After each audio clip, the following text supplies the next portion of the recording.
time. On your favorite Arkansas sports talk station. Streaming live from HitThatLine.com. There's a lot of lions, tigers, and bears, but there ain't but one Razorback. Number one. This is The Morning Rush. Borderline erotic. With Ty Richardson. Sunshine. That's cool. I can dig it. And Tommy Kraft. Do I look happy? What's wrong? Lloyd! The Morning Rush starts right now.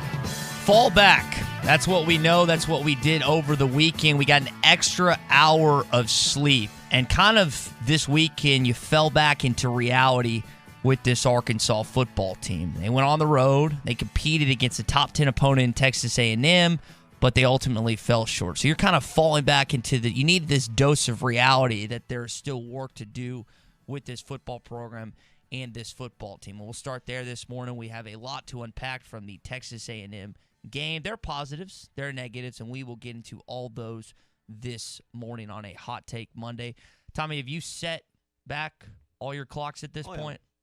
Every single one? In 2020, all your clocks more or less set themselves back. I was going to say, my iPhone said my alarm clock did not. I had to push that back. We have a few kitchen appliances that we have to set back, but I had like one clock I had to mess with, and that was the oven. That took about 10 seconds. Clock? Yeah, I got that one too. That was the push of a button. Yeah, pretty microwave. much I'm good. I hadn't messed with that. Oven. Oven was it. But that was maybe my worst of the weekend was the time change. I'm not against changing time, but I as a guy that gets up in the 4 a.m. hour, it kind of messes you up for a week or two. You don't like the extra hour of sleep? You don't get an extra hour of sleep, so that's a myth. How do you get an extra hour of sleep just because the clock's changed? Because you get an extra hour, right? Junior. Okay, explain it to me this morning. I'm confused. Well, I thought we were going to talk about the A&M game, but we can talk about this. It's first segment's okay. It's all right. Nobody's listening yet. It only works if you go to bed earlier, right? So if you go to bed, I guess if you still go to bed, still not sure how you get the extra hour of sleep. So just the clock's rolled back. I still got up early. I got up earlier than usual. So I just wake up when I wake up. Your body does that. Yeah. What do you want to talk about first with the A&M game? Where do you want to go? That the offense was good enough to win. The defense didn't get it done. Is that a fair take? Defense didn't get off the plane. Yeah. Well,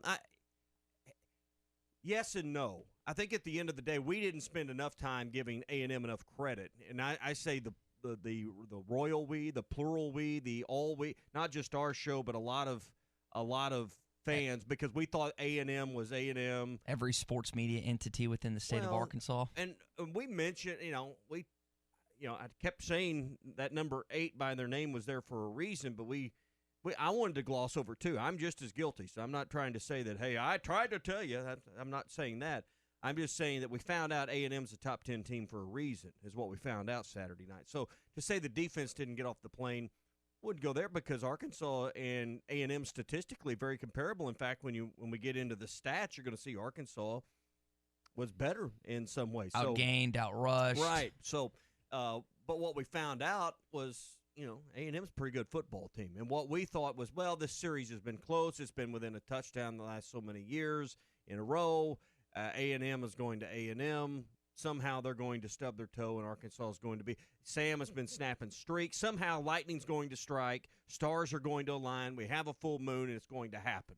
Well, it didn't. And why? Because A&M's a pretty good football team, and Kellen Mond came to play the best game of his life.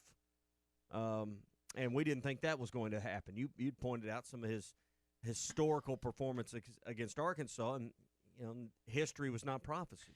You always say that history repeats itself, and all you had to do is look at what Kellen Mond has done against the Razorbacks and other teams. Now, he's a lot better at home than he's on the road. That statistic is pretty blatant and obvious when you look at those, but I did not expect for him to do what he did on Saturday night in Kyle Field to the Arkansas Razorbacks. But it was more about the time he had and just the rushing attack that Texas A&M continuously poured on Arkansas between Ainias Smith and then Isaiah Spiller. I mean, they just ran all over you. You didn't stand up at all. How many times was the offensive line's performance for A&M pointed out throughout the night, and Arkansas was not able to get the pressure on Mond, and ultimately, in the end, There was plenty of time for Mond to find open receivers, and Arkansas just didn't do as good a job covering the receivers as they have in the past.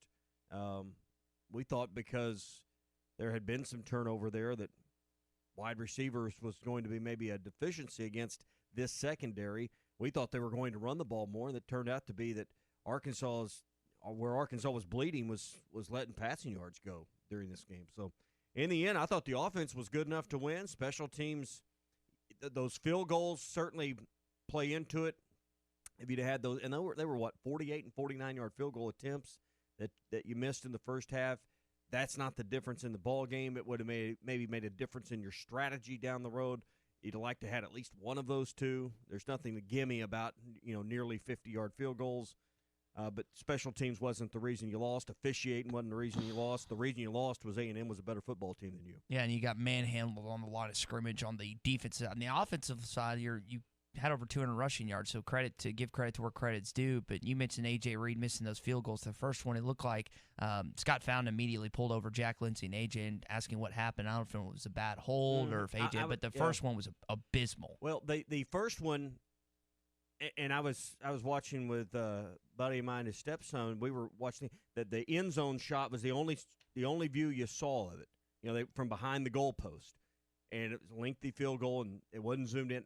And you're exactly right. That was the first thing I said. I wonder if the hold or the snap was bad because he did pull Lindsey and Reed both over. So, and we never saw a replay. And I didn't take the time to back it up at that moment. But we never had a look, and there was no reason really.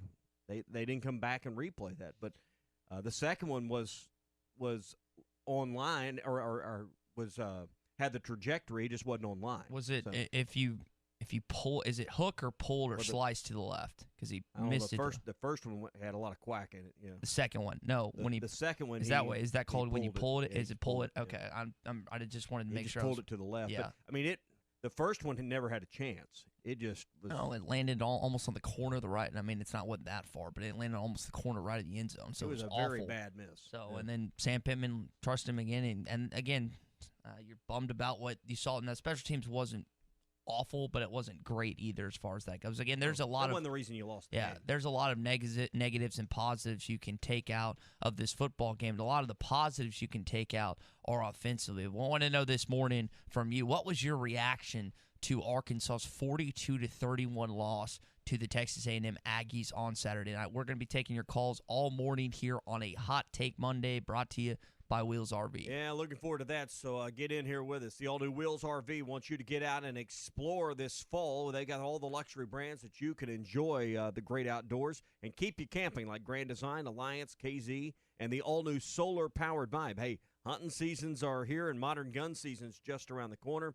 And with a lifetime warranty on every new unit and a mobile service shuttle, relax and know that your RV will stay like new year after year. Wheels RV, 5 miles west of exit 72 off I-49 in Springdale. Seek, explore, and discover with Wheels RV. Daniel comments on our YouTube stream. He says it's scared that Tennessee has a good offensive line, too. That's something we will get in with Clay tomorrow, as he's been talking. He's been kind of blowing the whistle on that all season long, and he said the exact same thing. Clay's prediction about the Texas A&M offensive line being the biggest factor came unfortunately true on Saturday night. It's, again, you were just tossed around. The defensive line was tossed around like a rag doll. But I will say this. A&M has only given up 2 sacks all season long. Both those came to Vanderbilt in the opening game. Alabama, Florida, and the other opponent on their schedule have yet to get a sack on the Aggies. So Jimbo Fisher has a pretty diaper dandy group up front, and it's going to be very interesting to see if they can close out their season 5-0. They got Auburn at the end of the year. Be interesting to see if the Aggie or if they actually get it done down the stretch and maybe have a shot at a college football playoff. But we're taking your calls coming up. Got an open segment, so if you want to get in here, it's 877-377-6963. Also have some quick-hitting headlines to get to this hour and just a whole lot more on a Monday. Hot Take Monday is brought to you by Wheels RV, Highway 412 in Springdale, and online at wheelsrv.net. Eagles Nest is coming in hot. When you're looking for outdoor power equipment, head to R-Track, where we've got the area's best selection of tractors and mowers. Check out our side-by-side UTVs, Argo Amphibious XTVs, and Hammerhead go-karts. We rent professional quality equipment and service everything we sell. Stop by today. Get the R-Track advantage. Off I-40 at exit 58 at 219 East Taylor Road in Clarksville. You can check out their inventory online at rtrack.com. Frank Rowe Furniture 6-day only sale, November the 2nd through November the 7th. For instance, this leather sofa in love with powered recliners and headrests, regular $3,600, finance price $29.93, cash price $27.44. Large sectional with ottoman, regular $31.05, finance price $25.57, cash price $23.44. All furniture, bedroom furniture are on sale. Don't miss out. 6 days only at Frank Rowe Furniture. Best seats in the house. This is Pastor Heath from Woodland. I know some of these ads make you glad, but most probably make you mad. The reason is people believe the lie that heals is better than the truth that hurts. Our purpose at Woodland is to risk the hurt by exposing the lies so you can be wise unto salvation. If you'd like to know more, check out our website, woodlandpeople.church. There you can download our app and listen to our podcast. That's woodlandpeople.church. Tommy Kraft here. When it came time for new gates and some fence repairs at my home, the Fence Man was my first call. The Fence Man does it all, from large commercial jobs to small residential repairs. Wood privacy fence, vinyl fence, commercial or residential chain link, even custom wrought iron fencing. 479-782-3936. 18 months, same as cash financing with approved credit is now available. If it involves fencing, the Fence Man does it. The Fence Man. He ain't afraid of no work. 479-782-3936.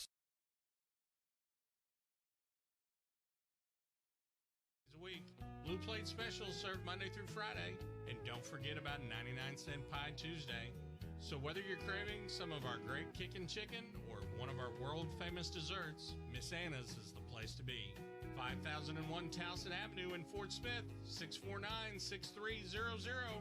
That's 649-6300.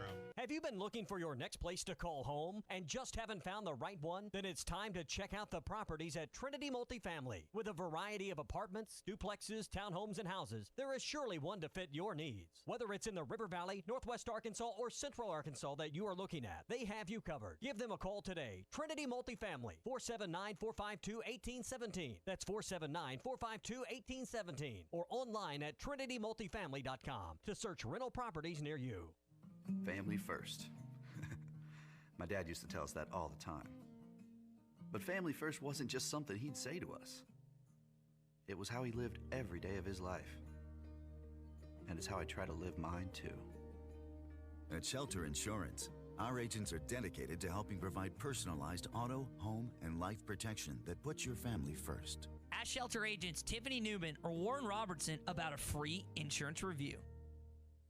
Have your travel plans changed?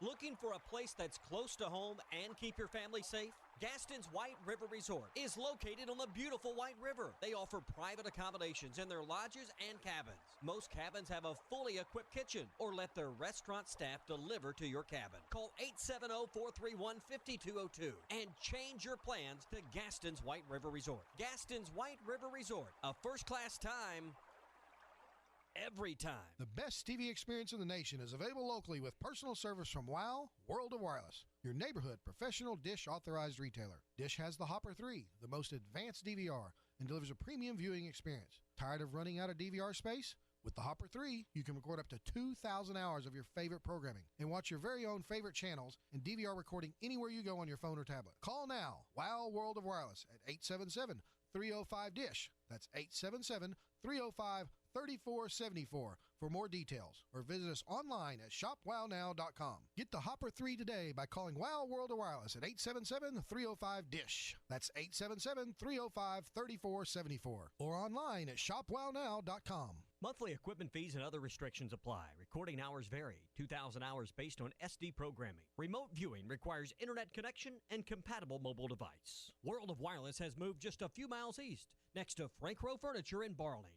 Hi, I'm Kelly Smith, owner of Dixie Digital Imaging. Would printing from your phone or tablet make your life easier? Are you emailing files to yourself so that you can print them from your desktop or laptop? The Xerox VersaLink and AltaLink lines of network printers and multifunction printers will natively print using your phone's built-in capabilities. Apple AirPrint and Google Cloud Printing just work. To order yours today, give us a call at 783-6600 or visit dixiedigital.com. Dixie Digital Imaging, bringing document innovations to the River Valley.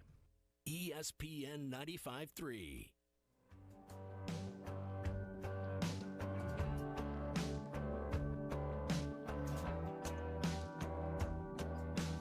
The Morning Rush with Ty Richardson and Tommy Kraft. They're going to throw a receiver screen to Tyson Morris. Touchdown, Arkansas! Touchdown, Arkansas, and the Razorbacks are right back in it. Follow the show on Twitter at HitThatLineAR and on Facebook and Instagram at HitThatLine. Arkansas did enough to win this football game from the offensive standpoint. I mean, they outgained, outrushed. Felipe Franks looked great. There's a few times he held on the ball too long, but we'll get into some of Sam Pittman's comments about how he characterized him as a warrior on Saturday night. And those are coming up here on the Morning Rush. Before we do that, I want to tell you about our friends at the Paint Store. Yeah, you probably got some fall and winter paint projects coming up. And even if you have an outside painting project and you're worried about the temperatures outside, don't worry. They can mix the paints that can handle and withstand even these cold winter mornings. And it's not winter yet, it's fall, but we got some of these 30-degree mornings right now, even some frost warnings and freeze warnings right now in our area. Well, Richard Paints, they can mix those paints to deal with the temperatures outside right now. Go over and see Sue. They can deal with this right now, 474-4505, or stop in at 1414 Fayetteville Road. They can also walk you through the maze of colors that are out there right now, new colors that you haven't even thought of. So whether it's an outside project or you're trying to remodel a bathroom, a bedroom, or a kitchen right now inside, they can help you with the perfect color selection. It's all at the Paint Store in Van Buren. Again, 1414 Fayetteville Road, or call 474-4505 for the Paint Store. JB in Bentonville texting, he says he's proud that we kept playing hard through the fourth quarter. The offense looked promising, and the defense had their worst game, and that they will have the rest of the year. We're going to bounce back this weekend. Yeah, I think there's a lot of positives in the kind of the moral victory aspect that you look at it. If you want to blaspheme for that, that's okay. But there are a lot of positives you can take with the offense. You could tell Kendall Briles in the 2 weeks that he had to prepare for this football game did a pretty good job. And the offensive line looked a lot better. Rakeem Boyd looked fully healthy, and you could tell that he was energized and geared up and ready to go to play his former football team. The rushing attack was not the issue at all on Saturday night, like we thought it would be. We thought it was going to be difficult for Arkansas to establish that. They didn't seem to have much of a problem against A&M's defense. Oh, how about the opening drive? This was a point made right here on the show last week that opening drives have been miserable to this point. Not this week. 12 plays, 87 yards. Arkansas goes down the field and scores a touchdown for their first touch of the ball this week. Now, it came right back down to earth as Arkansas went 3 and out on the next possession. I'm not sure why that occurred, but I was very impressed with the way Arkansas offensively opened the game, and that was something to really be proud of, and you hope you can build on that. Now, you got to be able to put more than one drive together.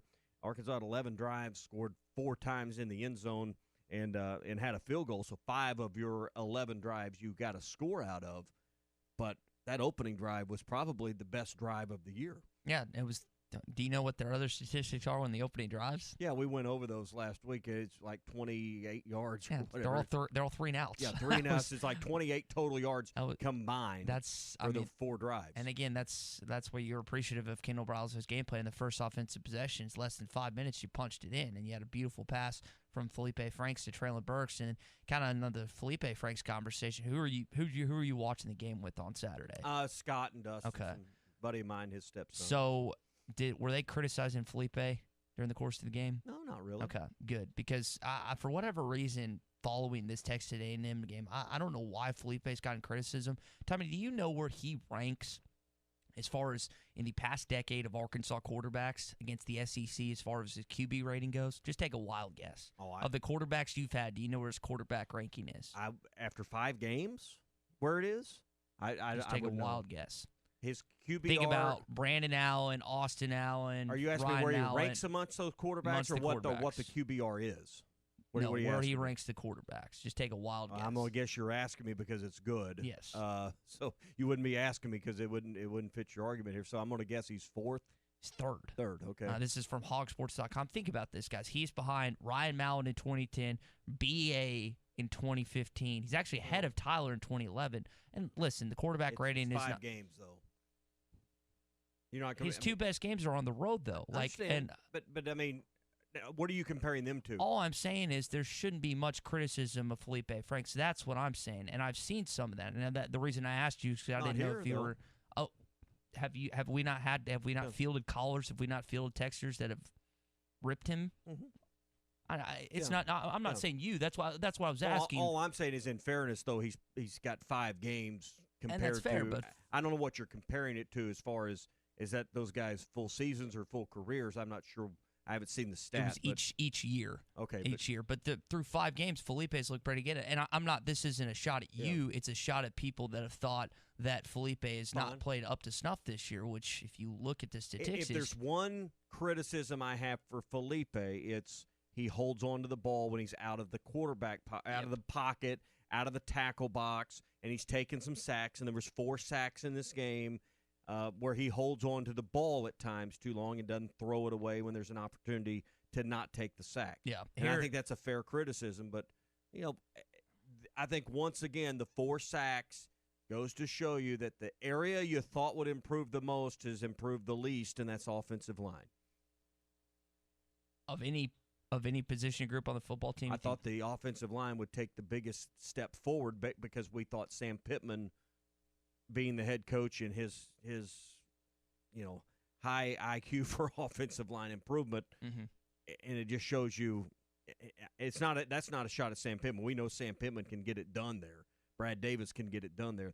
They just need more work in the offseason. They need more work in recruiting to get to where they want to be. And you mentioned holding the ball on too long. That was one of the things that Sam Pittman said about Felipe Franks, but he also characterized him as a warrior on Saturday night. Felipe Franks was a warrior tonight.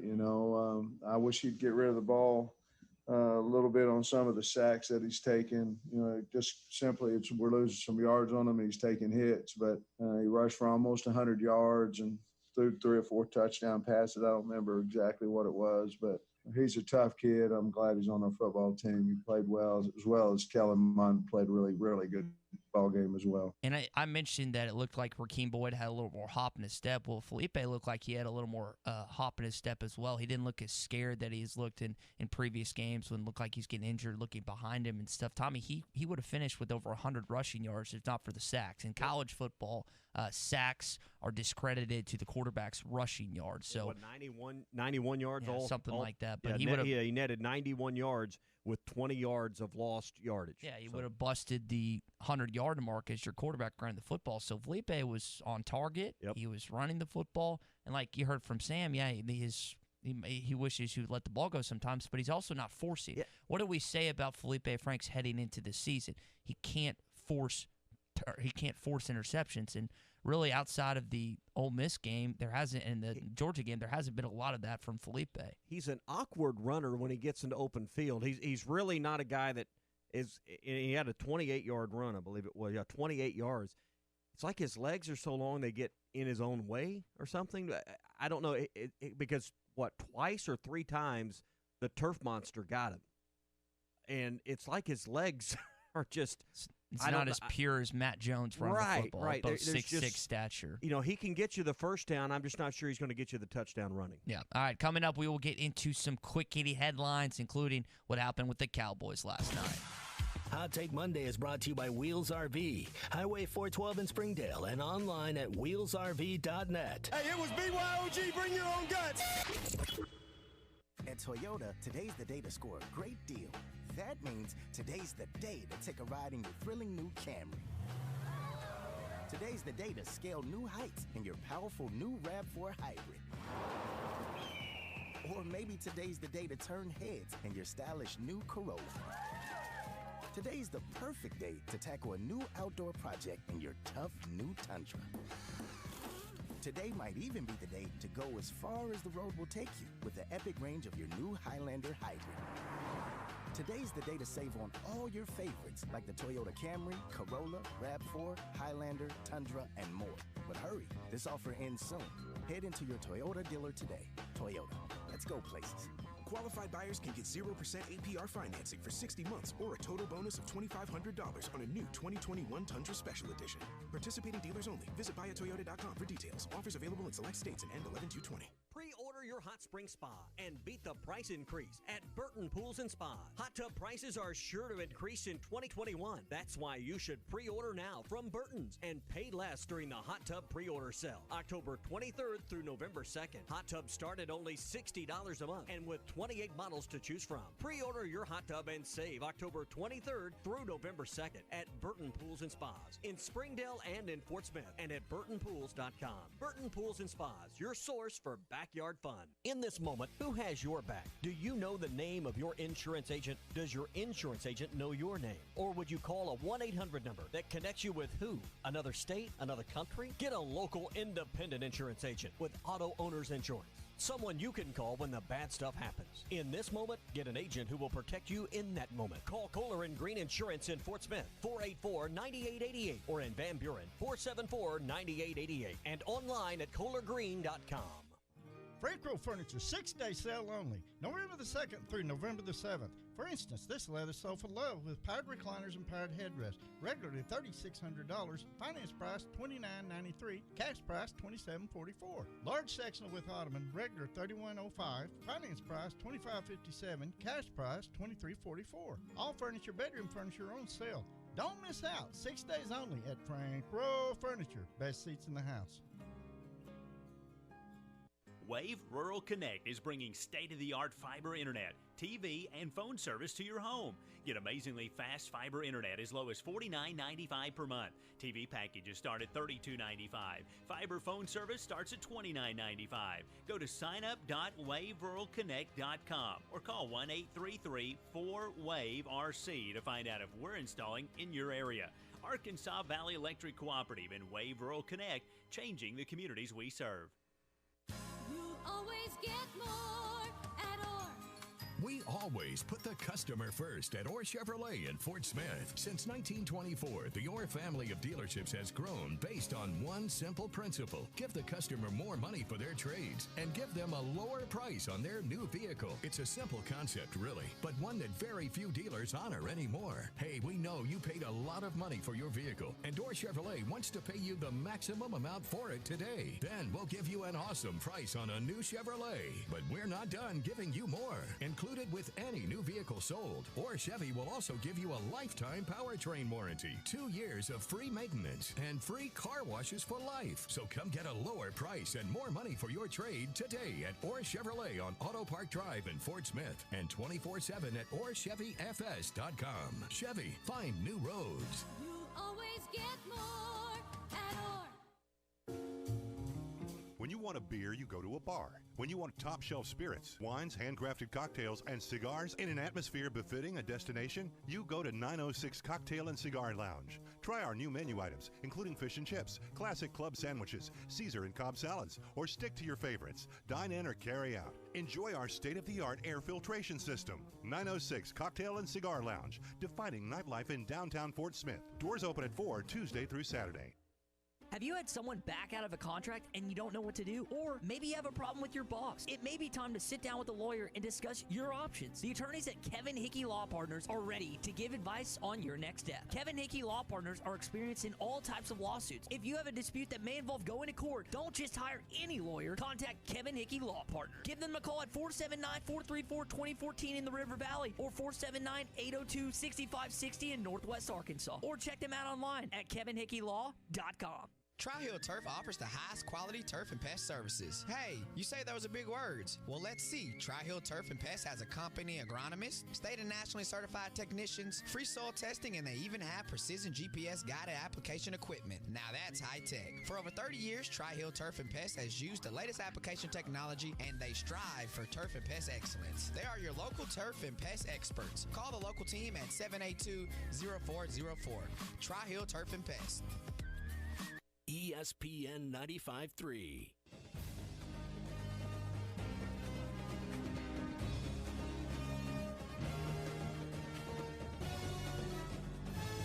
Good morning to the Morning Rush, everybody. 42-24. Boyd gets the call left side inside the 5. Touchdown, Arkansas! Rocky Boyd with his second rushing touchdown. And with 36 seconds to go, the Hawks find the end zone again. With the left side of the offense. I'm going to try this call-in number. Call or text the Morning Rush at 877-377-6963. My first official call-in. Quickie headlines coming up, as well as your calls. And we will get to all that coming up on a Hot Take Monday. Yeah, fall camping is in peak form right now, and I know a lot of guys getting ready to go to the deer camp and fall camping in near the tree stand right now. Get to Wheels RV; they can help get that going with luxury brands that you can depend on. Brands like Grand Design, Alliance, KZ, and the all-new solar-powered Vibe, and with a lifetime warranty on every new unit and a mobile service shuttle. Relax and know that your RV will stay like new year after year. It's all at Wheels RV, 5 miles west of Exit 72, off I-49 in Springdale. Seek, explore, and discover with Wheels RV. First phone call of the morning goes to Mr. Danny in Russellville. Danny, you're on the Morning Rush, man.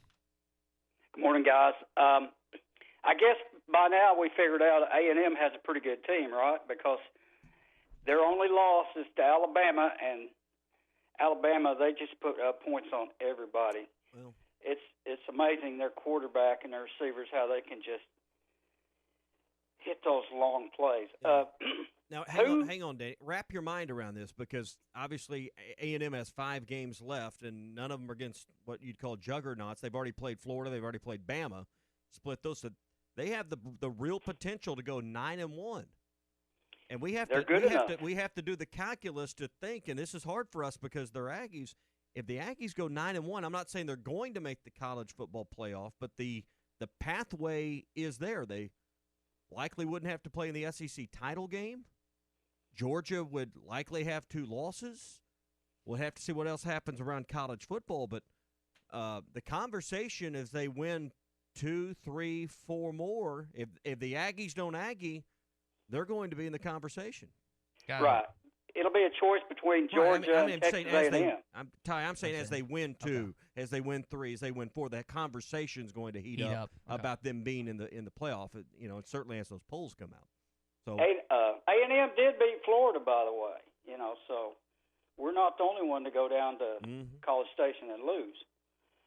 I thought our offense was excellent. I mean, we sputtered a little bit, but that was the best we've looked all year, and that bodes well for the future. I like it. But at times, and it was so frustrating to not be able to get off the field on defense. It just drives me nuts. But at times on defense, we look like last year. I hate to say it, but I don't know whether A&M was that good or what. But that big tight end just kept getting open. It's almost like we knew he was going to be the go-to guy, but yet we were not in his zip code. It's very disappointing. Weidermeyer? But Weidermeyer, he's great. But we made him look great. We give him a 10-yard cushion. He didn't have a whole lot of people in his area, and that's disappointing. This defense seemed like they've looked good against these high-powered passing teams, but you got a legitimate team that can run the football. It caused us problems. But anyway, I think we're getting better in some ways. We're gonna win some more games, guys. It's gonna happen. It should happen this weekend. I know Tennessee got a good offensive line, but and coming off a bye, I don't think they got the firepower that A&M did. I would say that Jared Garantano is a little lesser quarterback than Kellen Mond, and by a little, I'd say a whole lot less. Anyway, guys, thanks for taking my call. Have a good day. Appreciate it, Danny. So, but that is his concern, because I think, and we'll get into this conversation more with Clay, the blueprint has been laid out to how to beat Arkansas. You run it down their throat, and that's something, as Tennessee has a pretty stinking good offensive line, that should be a little alarming as you head into that game on Saturday night. I mean, but A&M still had 260 yards of passing. You're right. They still ran it strong on Arkansas for like 9 first downs. They ran it. I think that's right. They had 9 first downs on the ground. 7, and Danny brought up you went 7 for 11. Texas A&M did on third downs, and you just could not get off. And I think you brought up they didn't have a 3 and out. They didn't have a 3 and out in the fourth quarter. Yeah. You know, now the first series of the game, in fairness, the first drive for A&M was 4 and out. They had a first down play to start the game. It was like 15 yards. I don't have to play by play, right? No, you're right. 15-yard play, and then it was a 3 and out. So it was a 4-play, 19-yard drive. But then Arkansas could not get A&M off the field quickly until the fourth quarter. They didn't go 3 and out until the fourth quarter with 8:18 to go, 3 and out, and then the following drive they punted as well, 3 plays and lost 2 yards. But by then things were wearing down. But that was the difference. There's only 2 3 and outs in the ball game that Arkansas's defense forced. Back to the phone line. I want to welcome in Dan, who had a pretty good, successful outing at our friends at River Valley Dental. Dan, you're on the Morning Rush, man. What's up? Dan, good morning. What's up? Hey, I was calling Tommy and telling him that I went and seen his friends at the dental place in Fort Smith. Yeah. How'd that go? They did a really good job, and they told me to go in there and give them, online, and tell them how good they did. I told them, I said, well, I'll go tell Tommy about it. And they said, well, that's even better. Dr. Bo, he's a good guy. So he's a really good guy. I like him. Well, did you get to watch? Appreciate it. Did you get to watch the game Saturday? I did. I was sure hoping they would beat A&M. Yeah, we all I think the line's going to have to do a little bit better. They're going to have to get to the quarterback. Yeah, Texas A&M's only given up 2 sacks all season. Dan, if it makes you feel any better, Alabama and Florida weren't able to get to Kellen Mond. Vanderbilt is the only team all season long that's been able to sack the Texas A&M quarterback. Hey, I appreciate you guys. Yeah, out of LSU, I was hoping they would beat Auburn, too. They got smacked. Boy, Finley looked awful. So appreciate the call this morning, Dan. Yeah, we'll let Dr. Bo Sparkman over there know you called and said some nice things there. We appreciate that call, Dan. Appreciate that. Yeah, I mean, LSU, they absolutely got worked. So there's going to be a lot of questions about Bo Pelini and what's going on with that LSU defense. Yeah, and the LSU offense is definitely missing Jamar Chase, Joe Brady, Joe Burrow, Clyde Edwards-Helaire. I mean, the list goes on and on. When you're at that offensive line where they were the Joe Moore Award winner, which is the best offensive line in college football. I mean, there's just a lot of problems that is occurring right now with Ed Orgeron and the LSU Tigers as far as that goes. Yeah. So. Brought to you by World of Wireless, 877-305-DISH. That's 877-305-3474. Sign up for DISH right now. Lock in your price for 2 years. You get all the movie channels free for 90 days. You get whole home DVR. One thing that's really cool, because I don't know about you, but when I go to do a search and I don't have the voice-activated remotes right now, it is really a pain, particularly with a longer title, to type in every stinking letter of a long title into the search, and hopefully it pops up out there in the search bar. For those voice-activated remotes, it makes it really easy.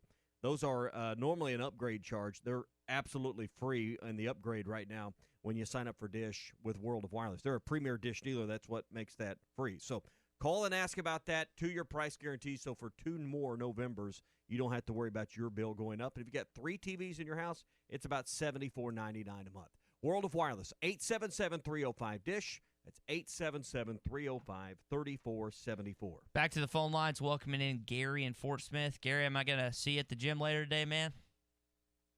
Oh, yeah, I'll be there, buddy. Can't wait. All right. Hey, I was curious as to where the recruiting classes for A&M has ranked the last few years. To me, it's obvious that, I commend the Razorback staff for, winning the state championship of Mississippi, but to get to the next level, it looks like we got a lot of recruiting to do.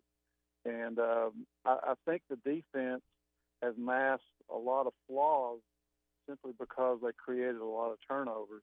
And when that didn't happen Saturday night, I think you saw the strength of A&M hit the flaws or the weaknesses of our defense pretty hard. And so it just seems like they picked on some guys in the secondary.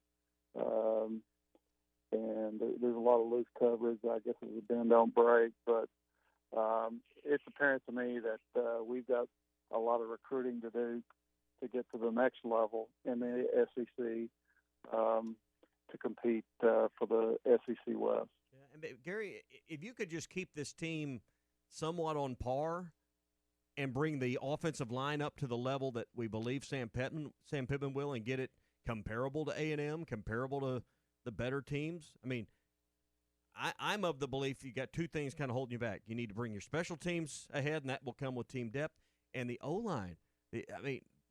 And that will come. I'm a believer, but I think you're able to compete in a lot of areas. It's the O-line right now that's probably kept you from winning at Auburn, and I don't know if it's the difference in winning at A&M, but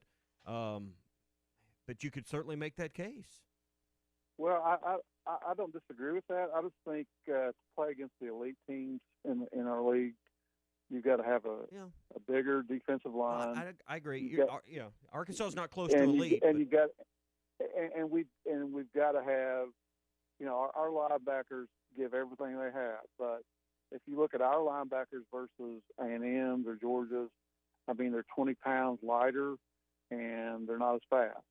And so, to me, that's the areas we've got to improve. And we also got to find somebody besides Treylon Burks to get the ball to. Because against Alabama and people like that, they're going to take him out of the game. Somebody else is going to have to beat them. So, that to me, those are the areas that I just think stand out. Well, Gary, appreciate the call this morning. You were asking about Texas A&M's recruiting rankings on the 24/7 Sports Talent Composite, which combines every single player that's been recruited to that football team. They are ranked 11th. They've had a top 4 recruiting class. They've had a top 6 recruiting class. Their last 5 classes have all been top 20. Arkansas has not had a single top 20 class. So it shows you that, like you mentioned, recruiting's a little behind when it comes to Texas A&M and Arkansas. And it's not just Texas A&M. It's Georgia, it's Alabama, and it's LSU. It's a lot of the other opponents you'll face this season. Can you sort that by the league? Because I think they've been either 3rd or 4th in this league. And I want to say over the last 3 years, they may have been even number 2 one year. But last year they were 4th in the SEC. In 2019, they were 3rd in the SEC. In 2018, they were 6th in the SEC. You want more? No, that's fine. I mean, I knew they were 3rd or 4th a couple of times. So, I mean, that's the kind of recruiting you got to have to put a top 10 team together. So, I mean, this is a weird year, and some weird things and some anomalies may happen. I'm still not convinced that Aggies won't Aggie by the end of the year, but right now they're doing exactly what they paid $75 million to get done, and that's to be in the conversation for the college football playoff. And it's going to be a fascinating one that everyone within that committee is going to have, including our own Ken Hatfield, as far as the college football playoff committee, is who's going to make that, with the Big Ten kind of reeling with the stuff going on with Wisconsin and COVID, with the Pac-12 not probably getting a team in with them starting their season so late. And then, I mean, Clemson could lose this weekend at Notre Dame. What are you going to do if they fall? I mean, I'm assuming they'll probably still win the ACC, but that's something you'll have to keep an eye on as well. What's the guy's name over at A-State, the AD? He's on the committee too. Terry Mahajer. Yeah, he's on that committee too, isn't he? Mm-hmm. Yeah, so Terry's on there as well. So, and there's a bunch of high-profile. I think Barry Alvarez is still, who's the Wisconsin athletic director. I think he is still on that as well. 2 natural state ties to the committee. Mm-hmm. Yeah, and at one point Jeff Long was on. He was the head of the committee. Right, so the initial initial head of the committee as far as that goes. All right, this guy texted me, said he was going to call in this morning. He's a little disappointed. That would be Mr. Eddie in Clarksville. Eddie, you're on the Morning Rush on a Hot Take Monday, man. Good morning, gentlemen. Good morning to the fan base. As I know, they're disappointed as well. I know these players, I know these coaches are disappointed. But listen to these stats. I understand what you're saying about recruiting, but listen to these stats. It's not like we didn't move the ball on the Aggies. To me, this is a game about missed opportunities and left points on that field Saturday night. Listen to these stats. Rakeem Boyd, over 100 yards rushing. We outgained the Aggies in total yards. We almost outgained the Aggies in time of possession, and yet we lose the game by 11 points. I'd ask Coach Pittman, no doubt about it, sir, you've done some good things.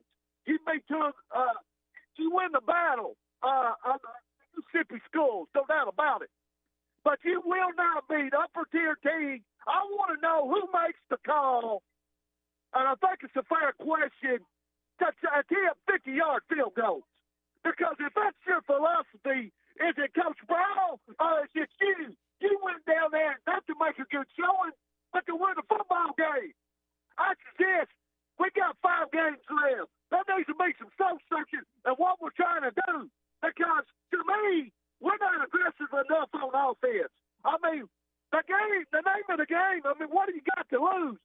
I don't care what kicker you have, whether on any college team, on any NFL team, to attempt 50-yard field goals and make them more often than not, you're going to lose. Because from now on, I want you to see aggressive in that red zone. Because if you don't, you've got the balls coming in Saturday. They're going to be hungry. And you can bet this, they're going to watch footage, and they're coming to beat you. And you've got to be more aggressive than they are. So I'm asking Coach Pittman, I'm asking Coach Brown to get in that playbook. Also, Coach Odom, you've done some good things, no doubt about it. I don't know what happened to our defense, but you need to wake them up this week. Because we had Wilder Eddie from Clarksville could play quarterback for the Aggies and have time to tap dance and open receivers all night long. I don't know if they read press clippings, but you need to get your attention this week because we got the balls coming in here. That's a winnable game. You better wake them up. I want to ask about this call. Yeah, let's wrap it up, I buddy. didn't see the face mask, but they scored. I'm asking you, did you see it? Because they called the face mask on Catalan. They never. Back in Birmingham. Yeah. Was it on Catalan? I thought it was on a defensive lineman. Called it on. I'm sorry. Coates. Yeah. Jalen Coates. I said Yeah, Catalan incorrectly. It's on Coates, number 13. So, Eddie, appreciate Eddie, and back to the field goals, Eddie. The field goals that they missed were on 4th and 9 at the A&M 31. So I'm not sure if you want to go for it on 4th and 9. And the second one that was missed, there was a 49 and a 48-yard attempt. The second one was on 4th and 13 at the A&M 32 with 6 seconds on the clock. So, I mean, with 6 seconds on the clock, I think you have to kick a field goal there, don't you, Ty, at 4th and 13? Yeah, so, I didn't have an issue. So I don't have an issue with the calls to kick the field goals. 4th and 9 at the 31. The second one's a no-brainer at 4th and 13 at the 32-yard line with 6 seconds on the clock in the first half. No, I didn't have an issue with them attempting. I just had an issue with the execution as far as that goes. As far as Julian Coates, at least that was the number announced, was number 13 on the face mask call, and they did not show that on the replay, or at least I didn't see a replay that showed that. We've had a couple officiating gripes this morning. Mark Curls was not the reason you lost that game. You got pummeled on defense. That's the reason you lost the game. Let's get in some quick hitting headlines here on the Morning Rush. It was announced attendance that there was 27,114 people. A little low as far as that goes in Aggie Land. The number low, yeah, because it appeared on TV that there was more than that there. Sure seemed like there was more. I would probably venture to agree with you as well. How many more? I don't know, but 27,000 would be about a fourth of their stadium. We were debating if Arkansas was going to get the primetime ESPN game with Sean McDonough or Todd Blackwoods. Well, you lost on Saturday night, so you're on the SEC Network, which is fine, against Tennessee this Saturday night, 6:30. That was announced following the Arkansas loss to Texas A&M. Hey, good thing, though. Hogs 5-0 against the spread. I know you're not a betting man, but there are a lot of bettors on this on these radio stations, and I guess you keep betting on the Hogs because they keep covering the spread. They started out as a 3-point underdog to Tennessee this weekend. The line's moved to about 1.5, depending on where you bet. So keep an eye on that. Well, this was a critical week that you got in early. It's not always about which team you bet. It's a lot of times about when you bet the team and at what point in the line, because it made a big difference, obviously, this week, whether you got it at 15 or whether you got it at 10 or 11. So those that bet the Hogs early and got the 15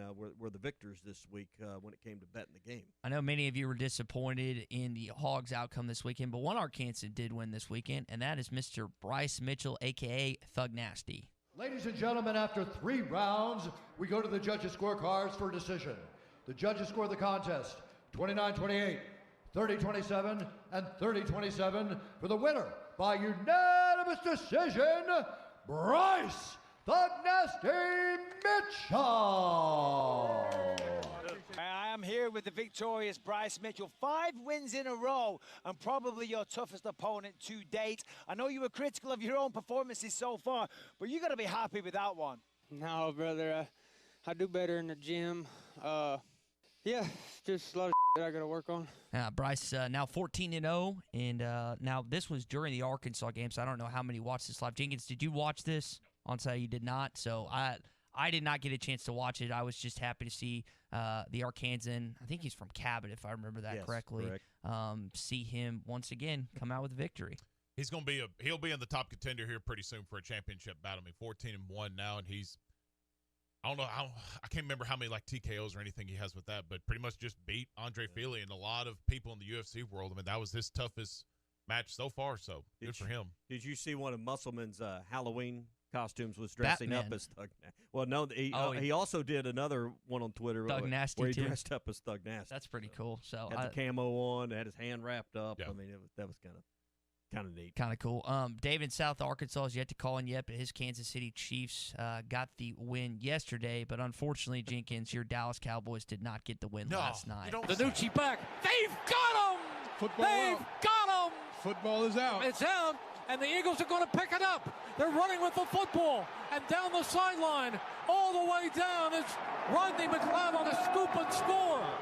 Now, I will say the Dallas Cowboys defense kept it close. They forced Carson Wentz into a couple of turnovers, but your boy Danucci did. And listen, he's the backup's backup, so you shouldn't expect a lot out of him. But what did Keyshawn say before we came? Like he went from the CAA to the NFL like within a couple weeks. So, no, defense played well. I think having Sean Lee back for that defensive front with the linebackers, that'll help definitely. But it's another great day to be a Dallas Cowboy fan. Mm-hmm.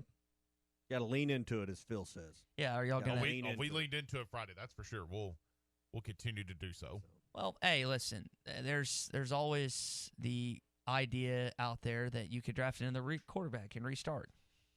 We need more help defensively than we do offensively. My opinion. But. Maybe now remember, go back to the draft order, where the draft conversation when Jerry was deciding who he was going to draft in the first round. I love CeeDee Lamb as much as the next guy, but he elected to listen to one grandson, Shai Anderson, over the other, and John Stephen Jones. John Stevens said to draft Kavon Chason out of LSU, who's a stud linebacker, and he listened to Shai, who said to draft CeeDee Lamb. And now your defense is just getting destroyed. But they played better last night, so maybe that's a sight for sore eyes. But in my opinion, I agree.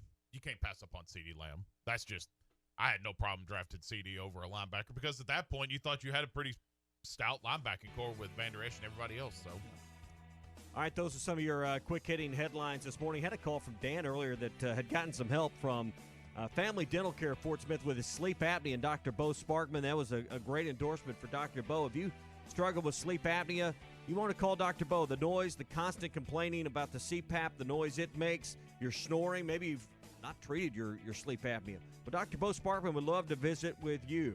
479-785-1419. They'll build you a custom dental appliance that can replace your CPAP or help with your snoring and your sleep apnea at night. Dr. Bo has years of experience and has treated hundreds of patients just like you. Call for an appointment today. Again, that number is 479-785-1419.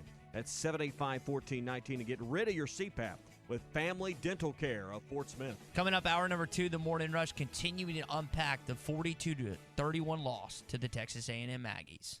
At any of the Clay Maxey companies, it's just an easy, customer-centered experience. We wanted to make it a one-stop shop, so we added Kawasaki and Can-Am and Hustler and Worldline. It's really been a nice add for us. We provide full service. We're doing pickup and delivery. We were able to add the Vexus line, which is a premier basketball line.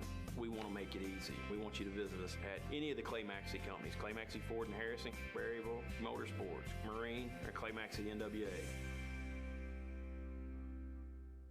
Tommy Kraft here for The Fence Man, the company you can trust when it comes to building your next fence. The Fence Man recently built new gates for my existing fence. The whole process was easy, quick, and most importantly, affordable. Plus, 18 months, same as cash financing with approved credit is now available with The Fence Man. If you need a new fence, gate, or anything that involves a fence, call The Fence Man, 479-782-3936. That's 782-3936. The Fence Man. He ain't afraid of no work. I'm Steve Womack, a candidate for Congress, and I approve this message.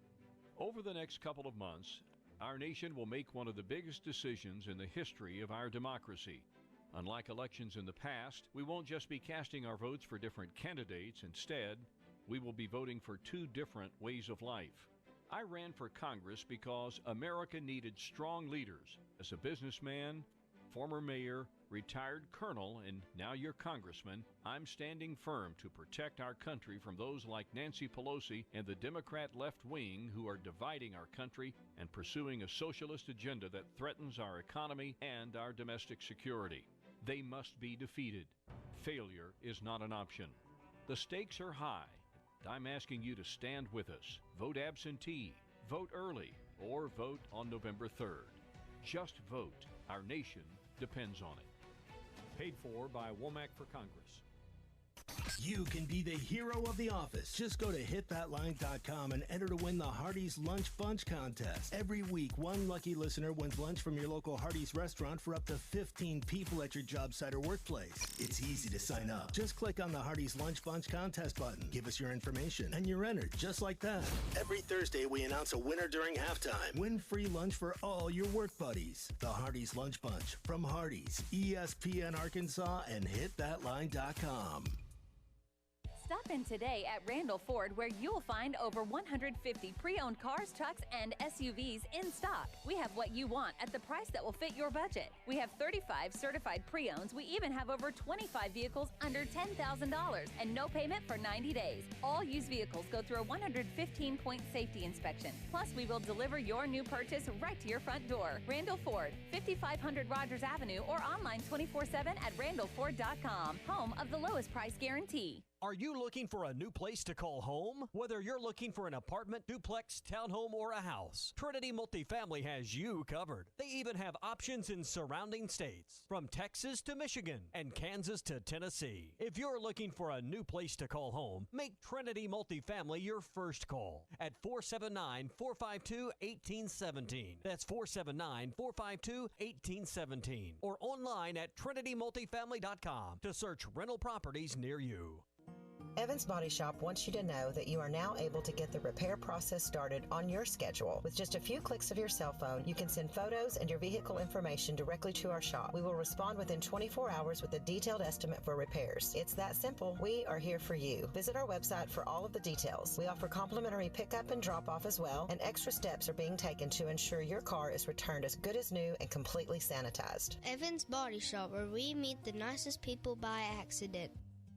The bloodline of any modern business is their computer network, data storage, and supporting hardware. So who takes care of one of the most important aspects of your business? Hashtag Managed IT Services in Van Buren can handle all your networking services like cabling, firewall, routers, and VPNs to hardware and software protection from virus and malware. Hashtag Managed IT Services in Van Buren, 479-802-4978. That's 479-802-4978. Hashtag Technology without the headache. When you've escaped the screens and the sun bathes everything in a golden glow, and your friend hands you a cold organic beer that tastes as perfect as nature itself, that's pure gold. Michelob Ultra Pure Gold, the first national USDA certified organic beer. Organic by nature. Enjoy responsibly. 2020 Anheuser-Busch Michelob Ultra Pure Gold, St. Louis, Missouri. Did you know that you can get your car serviced or repaired without ever leaving your house? All you have to do is call Jody's Auto Service Center at 479-649-3399. Jody's will pick up your vehicle, service or repair it for you, and return it fully disinfected to your driveway. Pickup and delivery is free for jobs $75 or more. Jobs less than $75 can be picked up and returned for a $10 fee. Let Jody's Auto Service Centers handle all your service and vehicle repair needs. Call 479-649-3399. Jody's Auto Service Center. ESPN Arkansas weather. For today, we do have high pressure extending in and some extremely quiet but rather cool weather in place. Plenty of sunshine coming in and highs area-wide in the low 60s. Clear tonight, lows are from the mid to upper 30s, sunny and close to 70 by tomorrow, keeping dry weather in place for Wednesday.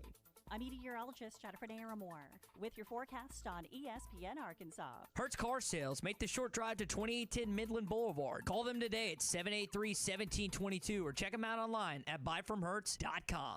KERX, Paris Fort Smith. Hey, we can't make you a morning person, but we can make your mornings. ESPN 95.3. We were zone dropping. We were man covered. We was bringing blitzes. We was trying to, we weren't just standing back there going, okay, we give up. We tried a lot of different things, and they seemed to pick up every blitz. And we brought some safety blitzes, some corner blitzes, and they seemed to do a nice job, and Kellen was on. Hey, this is Darren McFadden, and you're listening to The Morning Rush. Live from the Busch Light Studios. You're causing a major disturbance on my time. If I'm here and you're here, doesn't that make it our time? On your favorite Arkansas sports talk station. Streaming live from HitThatLine.com. There's a lot of lions, tigers, and bears, but there ain't but one razorback.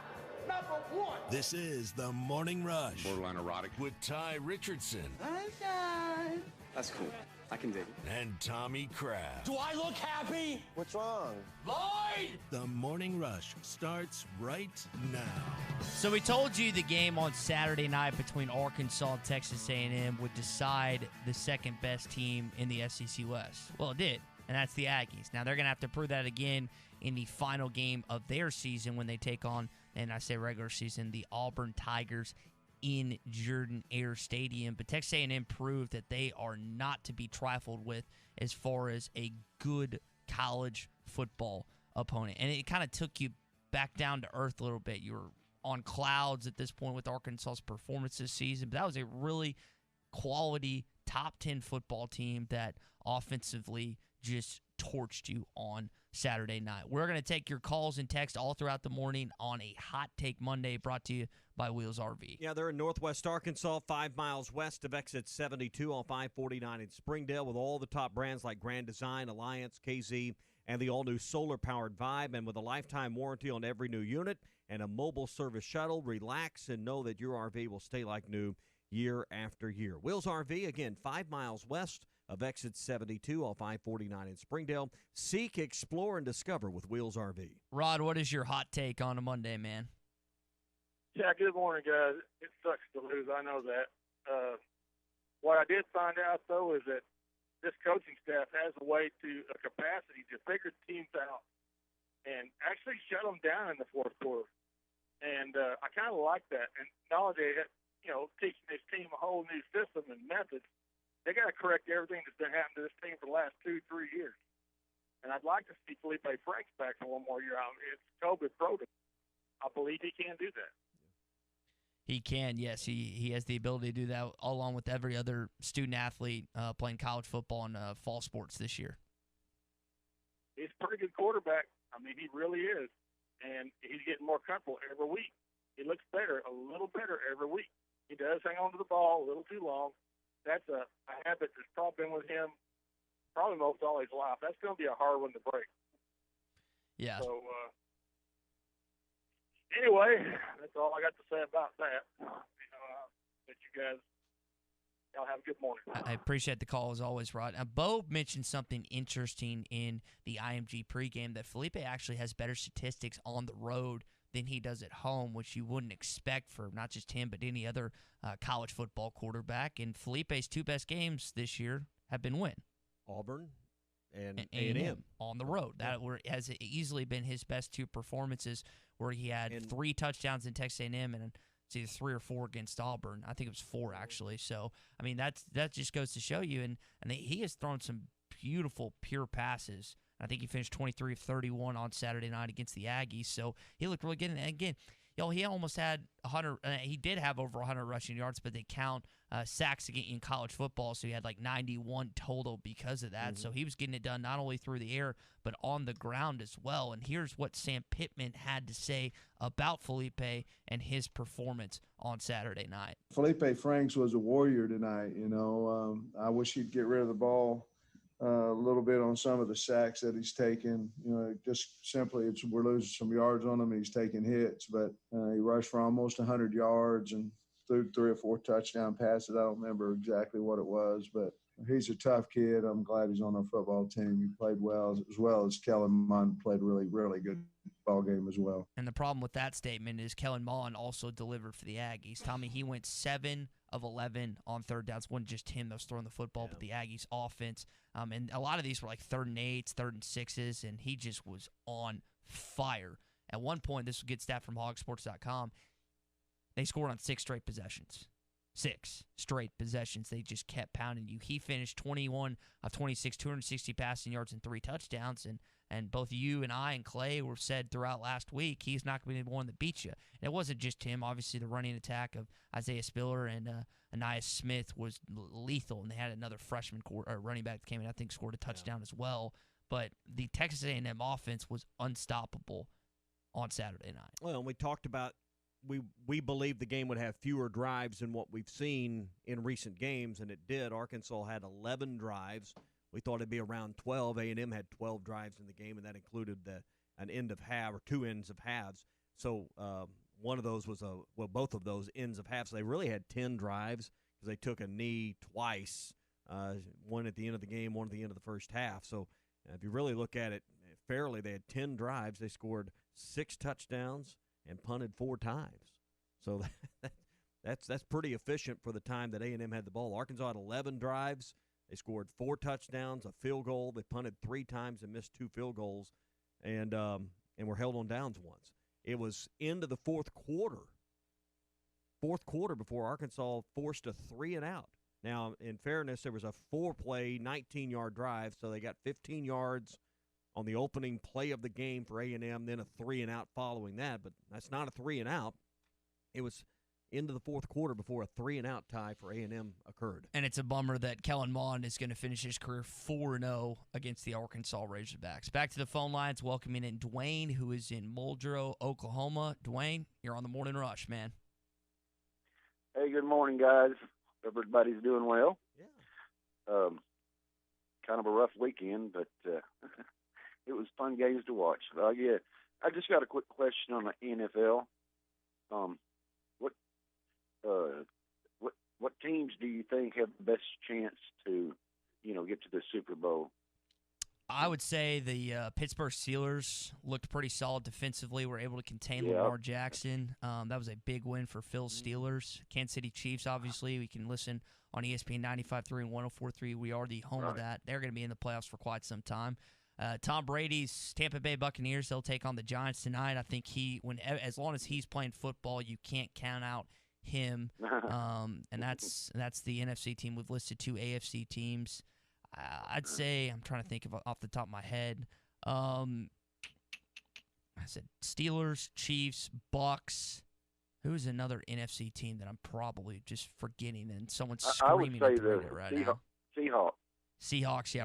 Russell Wilson, they got the win this weekend. And DK Metcalf looks incredible. Had 2 touchdowns yesterday. So, yeah, definitely the Seahawks and the way Russell's playing like an MVP candidate.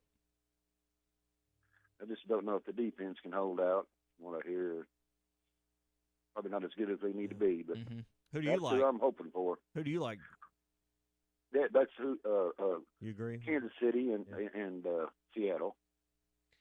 That would be if you want to talk about ratings, Dwayne, Yeah. that would be Patrick Mahomes. It's kind of the old guard versus new guard and Patrick, who won his first Super Bowl last year. Russell, who's won 1, been to 2. Or with Tom Brady and the Bucks versus Kansas City. When you talk about old guard versus new guard, that would be now, really I think if you had Brady versus Mahomes, that would great. break the ratings. That'd break the TVs. Because we didn't get to see that AFC Championship last year because Brady lost to the Titans early on. So I would love to see the Bucks or the Seahawks take on the Chiefs in the Super Bowl. And I think there's a very good chance you could see the Chiefs back in the Super Bowl once again this year, Dwayne. Oh, I agree. Yeah, that's who I'm hoping for. I'm kind of biased because I was born in Seattle.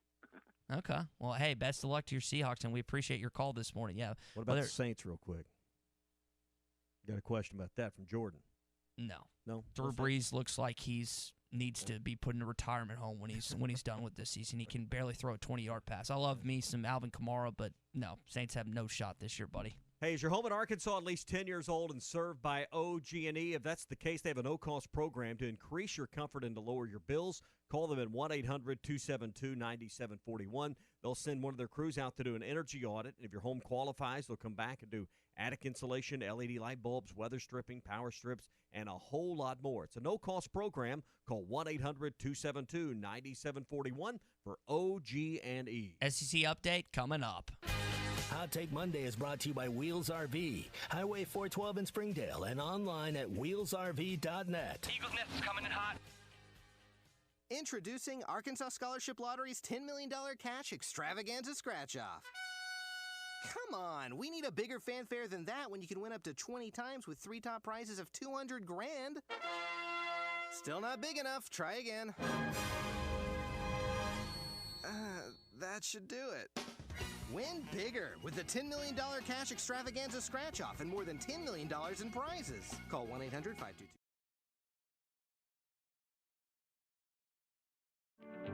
When you're looking for outdoor power equipment, head to R-Track, where we've got the area's best selection of tractors and mowers. Check out our side-by-side UTVs, Argo Amphibious XTVs, and Hammerhead go-karts. We rent professional quality equipment and service everything we sell. Stop by today. Get the R-Track advantage. Off I-40 at exit 58 at 219 East Taylor Road in Clarksville. You can check out their inventory online at rtrack.com. Frank Rowe Furniture 6-day only sale, November the 2nd through November the 7th. For instance, this leather sofa in love with powered recliners and headrests, regular $3,600, finance price $29.93, cash price $27.44. Large sectional with ottoman, regular $31.05, finance price $25.57, cash price $23.44. All furniture, bedroom furniture are on sale. Don't miss out. 6 days only at Frank Rowe Furniture. Best seats in the house. This is Pastor Heath from Woodland. I know some of these ads make you glad, but most probably make you mad. The reason is people believe the lie that heals is better than the truth that hurts. Our purpose at Woodland is to risk the hurt by exposing the lies so you can be wise unto salvation. If you'd like to know more, check out our website, woodlandpeople.church. There you can download our app and listen to our podcast. That's woodlandpeople.church. Tommy Kraft here. When it came time for new gates and some fence repairs at my home, the Fence Man was my first call. The Fence Man does it all, from large commercial jobs to small residential repairs. Wood privacy fence, vinyl fence, commercial or residential chain link, even custom wrought iron fencing. 479-782-3936. 18 months, same as cash financing with approved credit is now available. If it involves fencing, the Fence Man does it. The Fence Man. He ain't afraid of no work. 479-782-3936.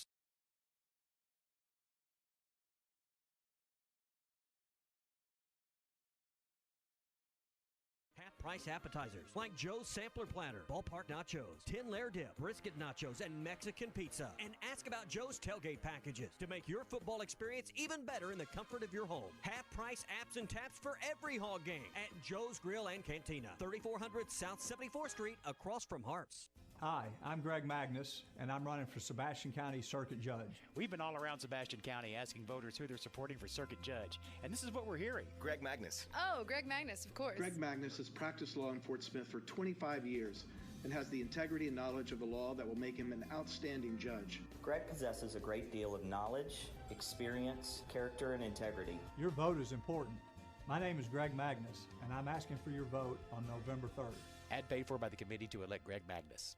River City Bistro is Fort Smith's favorite place for lunch and dinner. Open 7 days a week, both on the open-air patio and air-conditioned dining room for your safety and comfort. River City Bistro is locally owned and open weekdays 11 to 8, Saturdays 10 to 8, and Sundays 10 till 3. Want River City Bistro curbside to go? Just search on Facebook or Instagram for River City Bistro or go to rcbistro.com. River City Bistro, 7320 Rogers Avenue in the Stonewood Village Shopping Center. Oh my gourd, folks. Larry Rath here from Rath Auto Resources. This month, I want to say thanks. So I'm on a mission to make car buying easy as pie and help you snag a sweet deal on one of our Rath Road Ready vehicles. Each one hand-picked and inspected in our Meineke Car Care Center. This month, you could drive a nicer, newer car and save up to $4,150.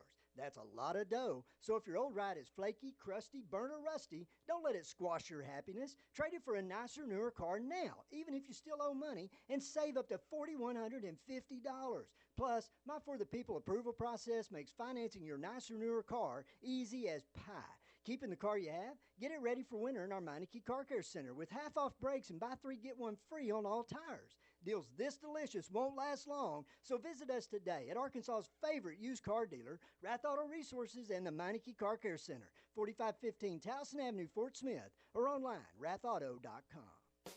Deer hunters, it's prime time, and the Deer Woods are the place to be. Jelco Outdoors has all the supplies and gear to make your hunt one to remember. Men's, women's, and children's boots and clothing to keep you warm and dry. Tree stands, scents, calls, safety vest, firearms, archery. Jelco has it all for you. Best of luck to all hunters. Stay safe and remember, a great hunt begins at Jelco Outdoors, 4600 South Zero in Fort Smith. ESPN 95.3.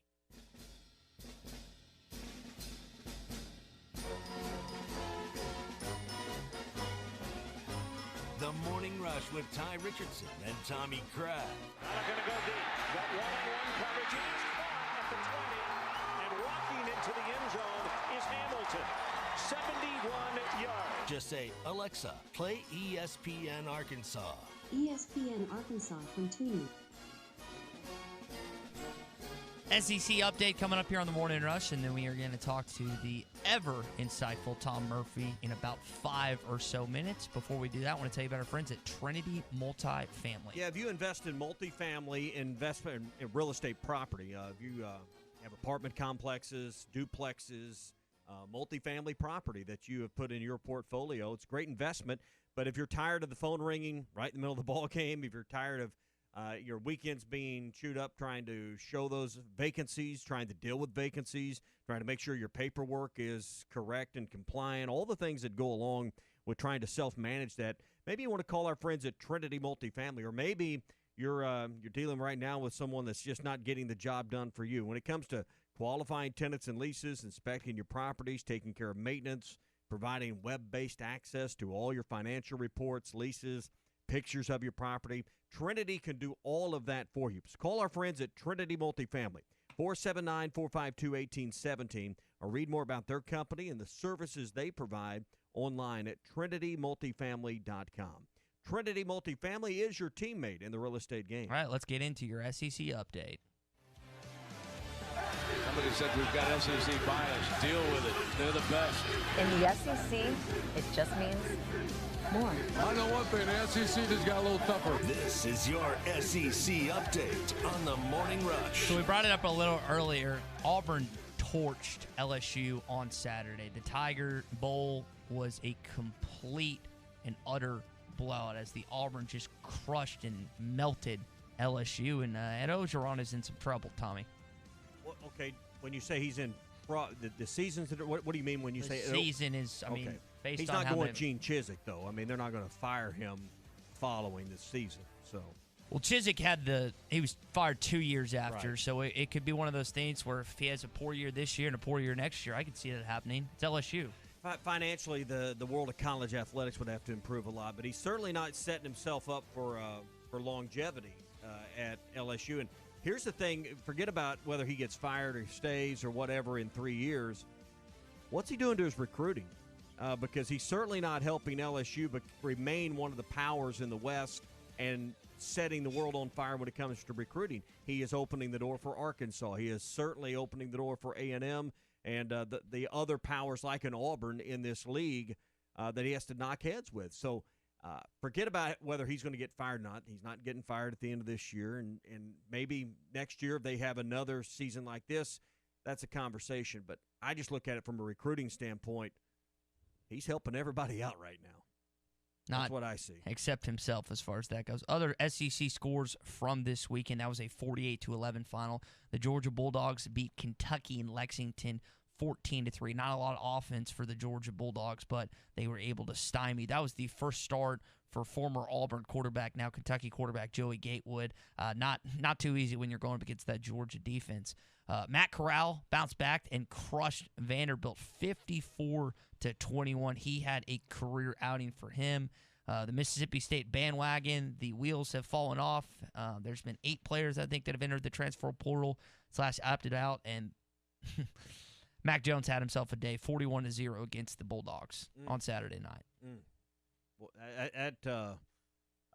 Well, they just, from stem to stern, Alabama looked dominant in this ball game. And that was without Jalen Waddle. So John Mechie and Devontae Smith really. Just think, just over a month ago, 5 weeks ago, we thought Mike Leach was was going to transform the SEC. What we found out is LSU's not that good, and Mike Leach is a long ways from changing the complexion of the SEC West. Yep, and one of the most entertaining games from Saturday, not in terms of the score, but because of several occurrences during the game. There was a fight on a late hit on Kyle Trask during the late where the bench is clear. There was a huge brawl. Dan Mullen went into the tunnel, then came back out and pumped up the crowd, and Florida just destroyed Missouri 41-17, and then Dan decided, that wasn't enough. He wore a Darth Vader costume in his post-game interview after, which was quite funny. So what should have been roughing the quarterback occurred at the end of the first half, and then this melee ensued at the end of the first half, and they ejected 3 players and then put everybody else on notice, more or less.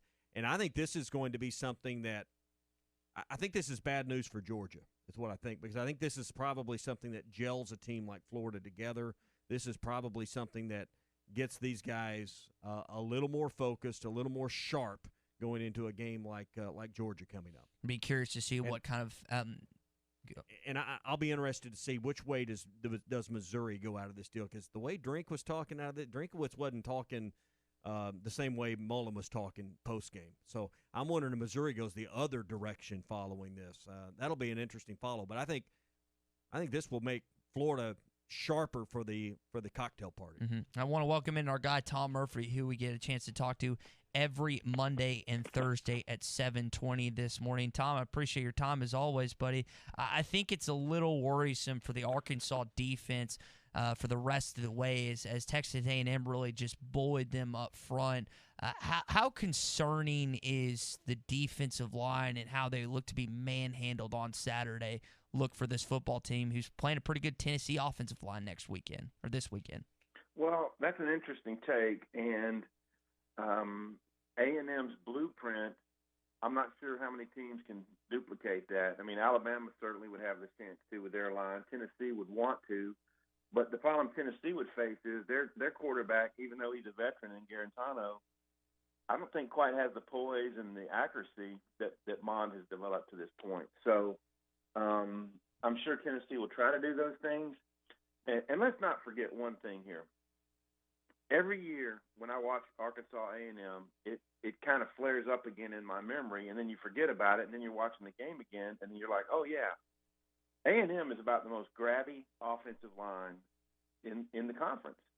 And then they must be expert teachers at blocking and then just the inside hand grabs or whatever they do. They got called for a couple of holdings, or maybe 3. One of them I didn't think was legit. But there were several others where a Grant Morgan or a D lineman who's rushing, you see them make contact, and then the linebacker, in Morgan's case, pulling away. But no, he's being held on to, and pretty blatant. So I'm not saying that their success is due to that. I'm just saying they get away with it, and it's hard to call it, on every play. So and they're not going to. Respect where it's due. That's a veteran O-line, and they're good. But also, They get away with some stuff. Tom, let me ask you something about that, because there was one I remember where Grant was clearly getting held. They didn't call it. I mean, I don't think that was the make or break of the football game. But if that's happening on one side of the football, what's to say that Brad Davis and his staff can't try to do the same thing? And then also to your point about how many calls do you think, because I've seen at certain points this season, the refs are just kind of letting it play. And I enjoy sometimes just letting them play. But do you think they're also trying to just let some calls go in order to get the game along quicker and end it faster this season based on everything we have with COVID right now?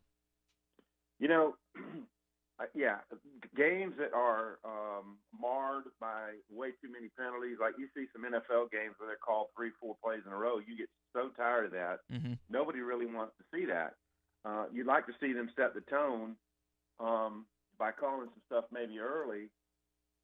It's just hard to say. People can tell you can call holding on every play, but there's a technique to it, and we could spend a lot of time talking about it. But I think quite often you just try to block a guy, and then if you're beaten or a guy's going to get to a gap that's supposed to be one you're clearing out, sometimes you just do a little hold. And a lot of times you'll see there'll be a little interior hold, but if you let the guy go, then they're more lenient on that. So it's just hard to reconcile the whole thing, other than to say, I thought there were a few blatant ones the other night that they got away with. All right, so Rakeem Boyd had 100 yards. Felipe Franks scrambled out of the pocket for 91. Arkansas collected 222 on the ground, which you would think is good enough numbers to win, and then you add 239 yards through the air. Does it just boil down to the fact that Arkansas's defense couldn't force enough 3-and-outs? It was into the fourth quarter before you got those. Yeah. What was that the difference? For me, that was the difference, is your defense couldn't force enough punts. I think absolutely. The offense played well enough, and some of those were some new stuff they put in for Franks, and they worked. I mean, a couple of times A&M had guys that got into those gaps, but a lot of the misdirection, play fakes, option reads looked promising for, as things go along for Arkansas. And 7 of 11 third down conversions, and I think at one point they were 7 of 8 or 6 of 7. They converted one after the other, and there were several long ones. I mean, there was one long one that came after 2 holding penalties on the same drive, and I think that was when the score was 14-7 A&M. So let's just say you get off the field on that one, it could be a different game, because Arkansas, their offense was going pretty good. They bogged down inside the Tennessee 40 or 30 a few times and missed some long-range field goals, but otherwise, that's one of the best offensive efforts we've seen all year, and I think something to build on. And then I don't think you're going to see the exact combo of a really good offensive line, a good trio of running backs like A&M had, and then a veteran quarterback who Mond doesn't look to run it as much, but by gosh, on that one, he saw the pocket kind of collapse and slide, and there was a gap over the left side, and he got a huge gain out of it, made Bumper Pool miss. So I don't think you're going to see that combo until maybe the Alabama game, and Mac Jones isn't as nimble. Then they'll see the rest of the year. So I don't think it bodes ill for, say, the Tennessee game. Tennessee has its offensive issues, and I think you'll see a little bit of a rebound by the Razorbacks, and the game will be at home. Yeah, let's go back to the opening offensive possession for Arkansas. 12 plays, 87 yards. Took just under 5 minutes. Arkansas scores on their opening drive. It looked like they had spent 2 weeks scripting this out, working on it. 8 rushes. I believe it was 8 of the 12 plays they kept on the ground. Tom, I don't know. To me, that would look like the best offensive possession of the season. I don't know if you share that opinion, but to me, that looked like the best series of plays Arkansas has put together this season. Yeah, one of the best. No doubt about it. They've had a few other really nice TD drives, but that one was clearly their best opening drive because it's the only one that resulted in points. But a really nice mixture. Yes, you can tell they scripted it. A quarterback run was in there. Franks had a 28-yarder. They established Rakeem Boyd on the first play of the game, which was really nice to see. Franks went 4 for 4 on the drive, and Traylon Burks ran a really nice jab step inside and then out cut and got space, and Frank delivered it right on target. That was just well-oiled. Sam Pittman even said after the game, really proud that they started that way. And, you see how you become a really good team is you continue to build, you improve. And you can see that. The offense is getting better. The line played a little better. Boyd ran harder. There were bigger creases for him to get through. I think there's a few other items that they need to clean up. Franks has either got to get rid of the ball or decide he's going to go faster than he's doing. Because some of these sacks are just simply because he's been moving around for 4 seconds, and they finally get to him. So they clean that up. I think they're on their way to being a much better offense. So what happened? What stalled the momentum? Because Arkansas went 3 and out. They ran it twice, threw it on 3rd and 7, and had to punt. What changed from drive 1 to drive 2, other than obviously not getting 10 yards and moving the chains? Why did they look so different in the second drive when they came out and had the second possession? Yeah, I can't explain exactly why. I mean, obviously they went to the sideline, A&M did, and Mike Elko and his staff made some tweaks. And the first 2 run play, I believe they ran on 1st and 2nd down on their second series. They just kind of bottled those up. And I'll tell you, more and more teams are blitzing, and it turns into run blitzes, and there's just too many hats to block, and there's contact made near the line of scrimmage. And that happens some, and sometimes you break through when there's run blitzes and you get bigger gains. But A&M won those 2 plays for sure, and I think they forced a throw out of bounds by Franks on 3rd down. So a really non-productive drive, but those things happen sometimes, and A&M, won the first 2 plays, and that set the tone for that series. Tom Murphy with us here on the Morning Rush. Tom, Jalen Catalon was ejected late in the first quarter. Sam Pittman said after the game he agreed with the call. I don't think there was a lot of dispute that play happened, but just the impact of him going out of the game is one of your best, if not your best, defensive players. What did the defense look differently to you when he was no longer allowed to participate? Yeah, it's hard to judge it because, I'll say this. I think Arkansas is building depth. I think their talent pool at safety is building. When you got guys like Miles Slusher, a freshman, just a willing hitter, much like Catalon, things are looking up at safety. But I do believe that on the zone plays, when Mond had time to really study the field, go to a 2nd, 3rd, or 4th receiver, the rush just couldn't get to him, that the breakdowns in the zone occurred. Or they just knew Weidermeyer looked like he was really well attuned to where he needed to be when there were times in the zone. And Hezekiah Jones was a big comeback. He had been hurt with Achilles or something. This was his first game back. His presence was huge for them in this game, and it was something I kind of underestimated going in, but that wound up being big. And it's just hard to play tight zone when you've got that much time. The difference in the Ole Miss game was Arkansas got some pressure and moved Corral around, and they just couldn't do it against Mond. And they as Sam pointed out after the game, they tried stuff. They did some man concepts. They brought different numbers of blitzers from different angles and just could not get to them. And any zone will start to break down when he has that amount of time.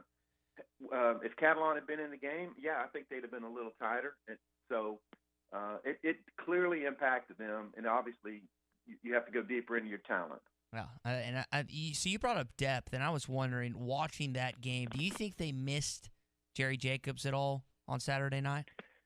Yeah, I think there's no question they did. I mean, Hudson Clark was beaten a few times, and in some of the zone stuff, guys just got into space that Mond could get the ball to. Whoever tried to cover Weidermeyer, he's 6'5". He's just a really good tight end. He killed him. But if Jerry Jacobs had been available, he would have added depth to the situation. Monteric Brown being back helped, but if you got Jerry Jacobs in there, you got another body, 7 in and out, keeping guys fresh would have definitely helped. Tom, before we let you go, this has been a conversation that a lot of NFL people have had as of late, and it seems like with the way Justin Fields has been playing, it's not too far out of the realm of the possibility that he could get drafted over Trevor Lawrence. I mean, I think Trevor's still the consensus #1 overall pick, but as aging Matt Ryan keeps getting older, and I know that he's a great quarterback, and I mean Trevor's from Georgia, man. What would you think about the possibility of being able to land a future stud in Trevor Lawrence to the Atlanta Falcons? Oh, I'm in favor of that. And Justin Fields, I mean, I think has the high-end passing talent of Lawrence or close to it, but he's a better runner. Mm-hmm. I mean, I don't want to, diminish the fact that Trevor Lawrence is also a really good runner, but either one of those two guys. And, the Falcons, we have a talented franchise, especially offensively, and we're going to win some more games. I don't think we're going to be in position to get the first pick. I think there's a lot, but both of the New York teams are going to pick before the Falcons. So I'm starting to, unless we make some kind of trade, I'm starting to not even think about the fact that we might get a franchise, the next franchise quarterback. Next franchise quarterback. All right, man. Well, hey, as always, we appreciate your time, Tom, and we'll talk to you on Thursday as we get ready for the Tennessee Volunteers this weekend, man. Yeah. That sounds good, man. We'll break it down on Thursday. Talk to y'all, Tom. Perfect, buddy. All right, Hot Take Monday. Tom Murphy, glad to have him with us. It's brought to you by Wills RV, 5 miles west of exit 72 off I-49 in Springdale. They have all the top brands like Grand Design, Alliance, KZ, and the all-new solar-powered Vibe, and with a lifetime warranty on every new unit and a mobile service shuttle. Relax and know that your RV will stay like new year after year. Hey, it's at Wills RV, 5 miles west of exit 72 off I-49 in Springdale. Seek, explore, and discover with Wills RV. Tom brought up that Sam Pittman and Barry Odom tried a lot of things to get to Kellen Mond on Saturday. They weren't able to. Here was his comments on that following Saturday night's performance. They did a really good job of pass protection. They had 2 sacks coming in. Obviously, we didn't get to Kellen, but their offensive line, we were zone dropping, we were man covered, we was bringing blitzes, we was trying to, we weren't just standing back there going, okay, we give up. We tried a lot of different things, and they seemed to pick up every blitz, and we brought some safety blitzes, some corner blitzes, and they seemed to do a nice job, and Kellen was on. I mean, his receivers are getting open. And so anytime you have a threat where you can turn around and hand the ball to Spiller and you've got a big physical O-line and then play action off of it and run some naked boots off of it, they're really talented, and they got us. We didn't wrap up, missed quite a few tackles, and usually that means you got to get better at tackling, and they've got a good back that can run through tackles. I mean, and they did. They're a really good football team. You brought up he only threw, 10 passes in the second half? Yeah, I think it's 8 of 10 for – let's see, I wrote it down over here. He only threw 10 passing attempts in the second half. So he didn't need to. I mean, they were trying to run the clock out and stuff. And I mean, what I think also Jalen Catalon's been really good, Tommy, at run support. Mm-hmm. And you had a lot of missed tackles in that football game. So I mean, I think Jalen Catalon's impact, and Clay can probably be a testament to this, is just how much he impacts the football game, not only from a passing standpoint, but coming up and run support and just staying back there and just being kind of a steady hand, because I think he's been doing a lot of the directing back there as well. So he was definitely missed, and Sam mentioned how much he was missed. And for those wanting to say that he shouldn't have been ejected, whatever, he should have been ejected. It was the right call. Sam Pittman said about that after the game. We can argue the rule and whether not the rule. We can argue the penalty. I think the rule is correct. We can argue the penalty and whether or not there should be an ejection. And here's but it was correctly enforced. They've started to trend in the right direction as far as that goes, that the ejected player doesn't have to leave the field, which is a dumb rule to begin with. Like, he can still be on the field on the sideline, which is right. The next thing that they need to do is they need to make it the first one a 15-yard or second when you get tossed, because it is such a bang-bang play. And remember, Jalen's 5'8", 5'10"? Here's where I would differ a little bit with you on that opinion is if your judgment is it was intentional, it was a play designed to injure somebody, they need to be ejected immediately. That was not what happened on that play. But that's so hard to determine, though. Well, I think you know it when you see it. Really? When someone's running full speed and launches themselves, leaves their feet, uses their helmet as a weapon, tries to hurt somebody, they need to leave the ball game immediately. That's not what happened on that play. I would just rather, instead of putting it in the hands of the officials, give it 15 yards, then eject it. That's the only difference I would have in that opinion. Hey, if you didn't hear us talk about it Friday, go to Facebook and go to Gaston's on Facebook, Gaston's White River Resort. You didn't see what happened last week. There was a huge, massive brown trout caught, 26-pound brown. Not 26 inches, 26 pounds. And this is quite a catch. This is what's going on up there, these trophy browns. And this is, to say fish of a lifetime is an understatement. So go check that out on Facebook. This is the place where you can catch these fish of a lifetime. Is at Gaston's White River Resort. A 26-pound brown caught right there at Gaston's. 870-431-5202 to make your reservation. Gaston's White River Resort. A first-class time, every time. Hot Take Monday is brought to you by Wheels RV, Highway 412 in Springdale, and online at wheelsrv.net. Hey, it was BYOG, bring your own guts. Standard Materials Group has immediate openings for ready-mix drivers in the Northwest Arkansas area. If you have a CDL license without an automatic restriction and want to be home every night, want to work with a company that offers great pay, benefits, and a great team environment with growth opportunity, apply today at jobs.crh.com. Again, that's jobs.crh.com. Standard Materials Group is an equal opportunity employer. Build your business with 100% fiber, internet, voice, and cloud services from Ritter Communications. Whether you're a one-man woodworking shop who needs fast, reliable internet complete with TV service, or you're a construction enterprise needing managed voice and networking to connect your multiple sites, our helpful, Arkansas-based team will create a custom solution for you. Visit RitterBusiness.com or give them a call at 888-336-4249 to learn more. The all-new Wheels RV in Northwest Arkansas wants you to get out and explore this fall. Wheels has the luxury brands you can depend on to keep you camping. Brands like Grand Design, Alliance, KZ, and the all-new solar-powered Vibe. And with a lifetime warranty on every new unit and a mobile service shuttle, you can relax and know that your RV will stay like new year after year. Wheels RV, 5 miles west of exit 72 off I-49 in Springdale. Seek, explore, discover with Wheels RV. You can be the hero of the office. Just go to hitthatline.com and enter to win the Hardee's Lunch Bunch contest. Every week, one lucky listener wins lunch from your local Hardee's restaurant for up to 15 people at your job site or workplace. It's easy to sign up. Just click on the Hardee's Lunch Bunch contest button, give us your information, and you're entered just like that. Every Thursday, we announce a winner during halftime. Win free lunch for all your work buddies. The Hardee's Lunch Bunch from Hardee's, ESPN Arkansas, and hitthatline.com. Did you know that you can get your car serviced or repaired without ever leaving your house? All you have to do is call Jody's Auto Service Center at 479-649-3399. Jody's will pick up your vehicle, service or repair it for you, and return it fully disinfected to your driveway. Pickup and delivery is free for jobs $75 or more. Jobs less than $75 can be picked up and returned for a $10 fee. Let Jody's Auto Service Centers handle all your service and vehicle repair needs. Call 479-649-3399. Jody's Auto Service Center. Divorce is never easy. Many times problems continue to arise long after the divorce is over. If you're dealing with a high conflict custody or visitation issue, you need an attorney that handles those specific type of cases. Call the attorneys at Kevin Hickey Law Partners for immediate assistance with your situation. Kevin Hickey Law Partners, able to handle high conflict custody cases all over the state of Arkansas and other states. Check out kevinhickeylaw.com or call 479-434-2414 in Fort Smith and 479-802-6560 in Northwest Arkansas. Introducing Budweiser Zero.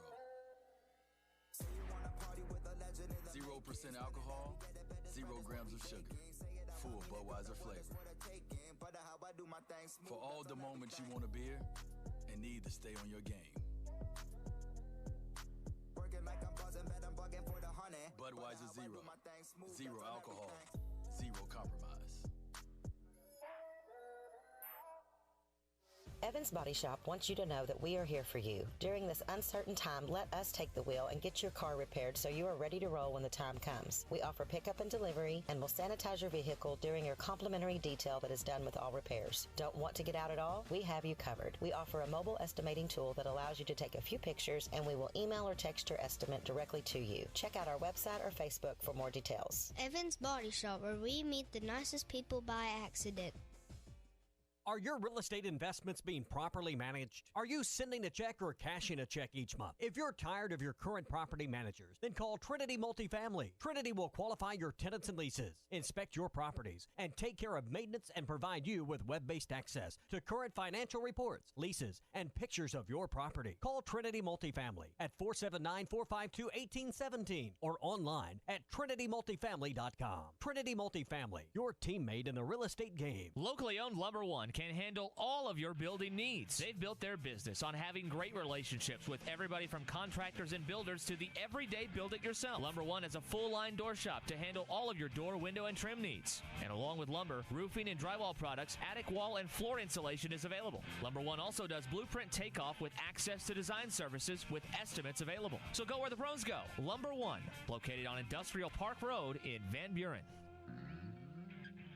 Tri-Hill Turf offers the highest quality turf and pest services. Hey, you say those are big words. Well, let's see. Tri-Hill Turf and Pest has a company agronomist, state and nationally certified technicians, free soil testing, and they even have precision GPS guided application equipment. Now that's high tech. For over 30 years, Tri-Hill Turf and Pest has used the latest application technology, and they strive for turf and pest excellence. They are your local turf and pest experts. Call the local team at 782-0404.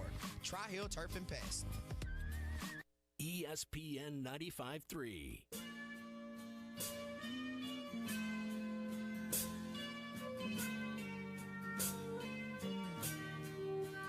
Good morning to the Morning Rush, everybody. On out of the shotgun. Surveys. Picked off in the end zone by Brown. And Brown kills the A&M drive. Follow us on Twitter at Ty Sports Radio and at Tommy Craft ESPN. Continuing to take your calls and texts here on a Hot Take Monday. If you want to voice your opinion on what you saw during the Texas A&M Arkansas game, including the positives, what concerns you when we head into Tennessee this weekend, feel free to get in 877-377-6963. Hey, today is the last day for the pre-order sale at Burton Pools and Spas. Their 2020 hot tub pre-order sale ends today. They've got 28 different models of hot spring spas to choose from, with prices starting at $60 a month. You say, well, what's the hurry? Well, they're expecting price increases to begin very soon, and they're having a pre-order sale right now, and they're holding prices for this year, so you can order now at Burton Pools and Spas and get this year's prices during the pre-order sale. So, again, 28 models to choose from, so hurry and get your name on the list and don't miss out. Save money and get your new hot tub faster with Burton Pools and Spas. It's the pre-order sale. It ends today, so save big at Burton Pools and Spas. They have showrooms in Springdale and in Fort Smith, and you can look online at burtonpools.com. Burton Pools and Spas is your source for backyard fun. So we made fun of the bandwagon that many of the Mississippi State fans got on following the dominating win over LSU. Well, we could make fun of ourselves a little bit for the no-fly zone, because the no-fly zone was torched on Saturday. And I kind of, again, it was a dose of reality. It brought you back to earth. Texas A&M really had their hand, whatever they did, whether it's running the football. Kellen Mond, 21 for 26, 3 touchdowns in that performance, and just kind of did whatever he wanted against you. To defend your point, though, from last week, their tight end was their number one pass catcher at 6 catches, 92 yards. A running back and Aniyah Smith, 6 catches and 67 yards before you got to a wide receiver. And then past that, you get down to Isaiah Spiller, who caught 1 for 4. I mean, it wasn't really the wide receivers. It was the tight end and the running backs that got you. I mean, 260 yards. It's the percentage of completion at 21 of 26 that worries you a little bit there. But not Arkansas's best effort. But through 5 games, hey, you still have to say that this defense is far exceeding expectations. The concern becomes, hey, did Tennessee learn a lot? You know, they had a bye week. They're coming off fresh, as healthy as they're going to be. What was put on tape Saturday night, and what can Arkansas change and adjust? It appears Arkansas came out pretty healthy. Now, I guess, we'll get some more information from Sam today, but, you should be in pretty good shape going into this Tennessee game that's at home this week to take on Tennessee. Hopefully you can make the adjustments you need. And I don't think you're taking on as good a Tennessee team as what you faced with A&M. I don't think anyone would argue that. Oh, no one. You're not going to get an argument from me as far as that goes. Offensive line's comparable, but quarterback's not even close. Yeah. Let's go to the phone lines. Welcome in Kyle up in Northwest Arkansas, who's in Bentonville this morning. Kyle, you're on the Morning Rush. Hey, guys.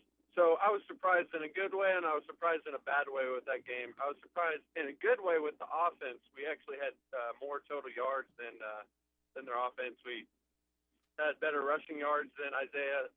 What's his name? Isaiah Spiller. Yeah. Yeah. Yeah. I was surprised by that. 82. Great game by Rakeem Boyd. Great showing by Felipe Franks being able to run the ball when he's pressured. And what really killed us was Jalen Catalong being ejected on that targeting call, which I think is bogus. I agree with you. I think that it should be an ejection on the second call. And watching that play in slow motion, the runner dipped his head into Jalen Catalong, so it really wasn't targeting, and that killed us. I think if Jalen Catalong would have played all 4 quarters, that we would have had a better chance, and maybe the game was closer. We could have pulled it out. But love the show, guys. Listen to you every morning on the way to work, and I'll hang up and listen. Yeah. Kyle, appreciate the call this morning. Here's the thing that I made the point of Saturday night, and I did not disagree with the call whatsoever. You heard Sam Pittman after the game. He said he agreed completely with the call. What I made the statement is, one, like in the end, like you don't get tossed immediately in the NFL. You get the penalty, and I think it's the second time around. Maybe I'm off on that. But in college, they should change the rule following this year. First one, penalty. Second one, you're gone. I think just that's the fair. You don't want to put it – you brought up something earlier that I thought was interesting. You want the rule to be clear, right?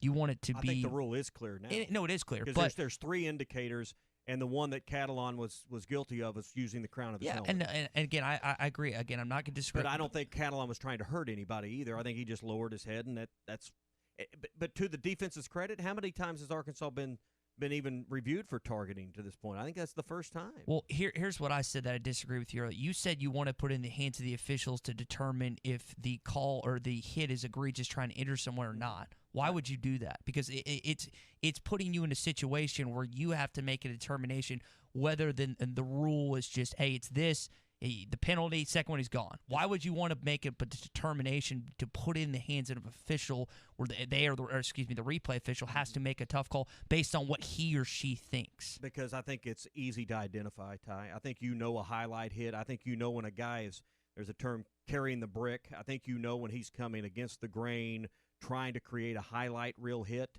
launching from his feet, using the crown of his helmet, trying to hurt somebody using his helmet as a weapon. I don't think it's hard to identify. When you look at what Catalan did in this game, that's not what he was doing. He was trying to stop the end of the play. Really what he was doing was unnecessary because the play was more or less stopped. What I'm talking about are the plays that a guy is running full speed, launches himself, and is trying to basically create his body into a missile and use his helmet as the point of that missile to hurt somebody and take them out of the game. Those plays, to me, are easy to identify. When you're trying to hurt somebody, that player no longer needs to be in the game. And that, to me, is not hard to identify. Well, I think there's difference between and I understand you don't want an official to have judgment in that situation. I don't think anyone does. But I don't think you want a game to continue when someone's trying to hurt somebody either. Well, if he does it once, then he's probably going to do it again, right? I mean, there's the Vontaze Burficts of the world that we know about, but I mean, listen, Tommy, I'm talking about a flagrant situation. How do you know Jalen wasn't trying to do that? And I don't think he was. I don't think you think he was. But how do you know? I'm just saying, in my judgment, he wasn't based on the way the play unfolded. But I mean, Jalen's taken some dudes' heads off this year. Remember Elijah Moore? Remember the Georgia player? If you don't use the top of your helmet and you don't hit him in the head or neck, you don't have to worry about it. And and Arkansas has been really good about that this year. Credit Barry Odom and credit these players. This has not been an issue that Arkansas has dealt with a lot this year. I think this is the only one. Right? I don't know if there's a targeting call, but again, it's just I don't know how you or anyone else as an official can make a determination. That young man was trying to hurt someone. Why would you? Okay, I think it's like. And I don't remember, you probably don't remember when the Supreme Court was trying to define pornography, and they said, I don't know it. I can't define it, but you know it when you see it. It's and they've defined targeting by saying, listen, here's the 3 indicators. I think you can use that as a starting point, but you know when someone's trying to act with malice and force and forcible contact with the crown of the helmet and doing it in a way that it's non-football, that it's non-football trying to hurt somebody. All you're going to do is make the world murkier. The you're making your comrades their job harder. Why would you want to do that? But you're making the game safer, because the last thing you want is someone injured for the rest of the season or possibly worse. Those are the kind of hits that need to be dealt with. And that's truly the intent of this rule.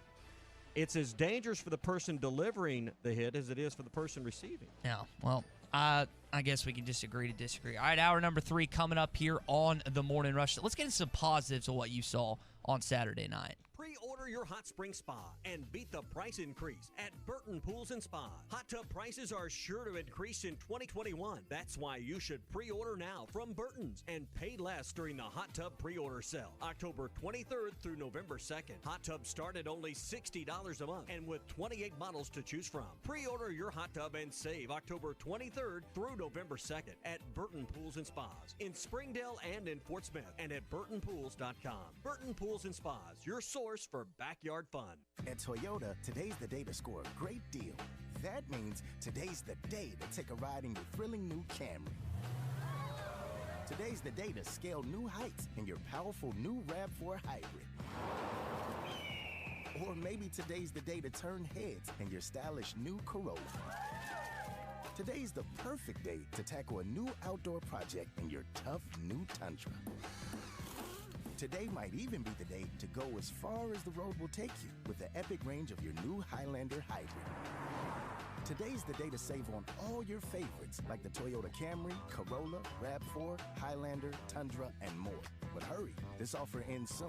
Head into your Toyota dealer today. Toyota, let's go places. Qualified buyers can get 0% APR financing for 60 months or a total bonus of $2,500 on a new 2021 Tundra Special Edition. Participating dealers only. Visit buyatoyota.com for details. Offers available in select states and end 11/2/20.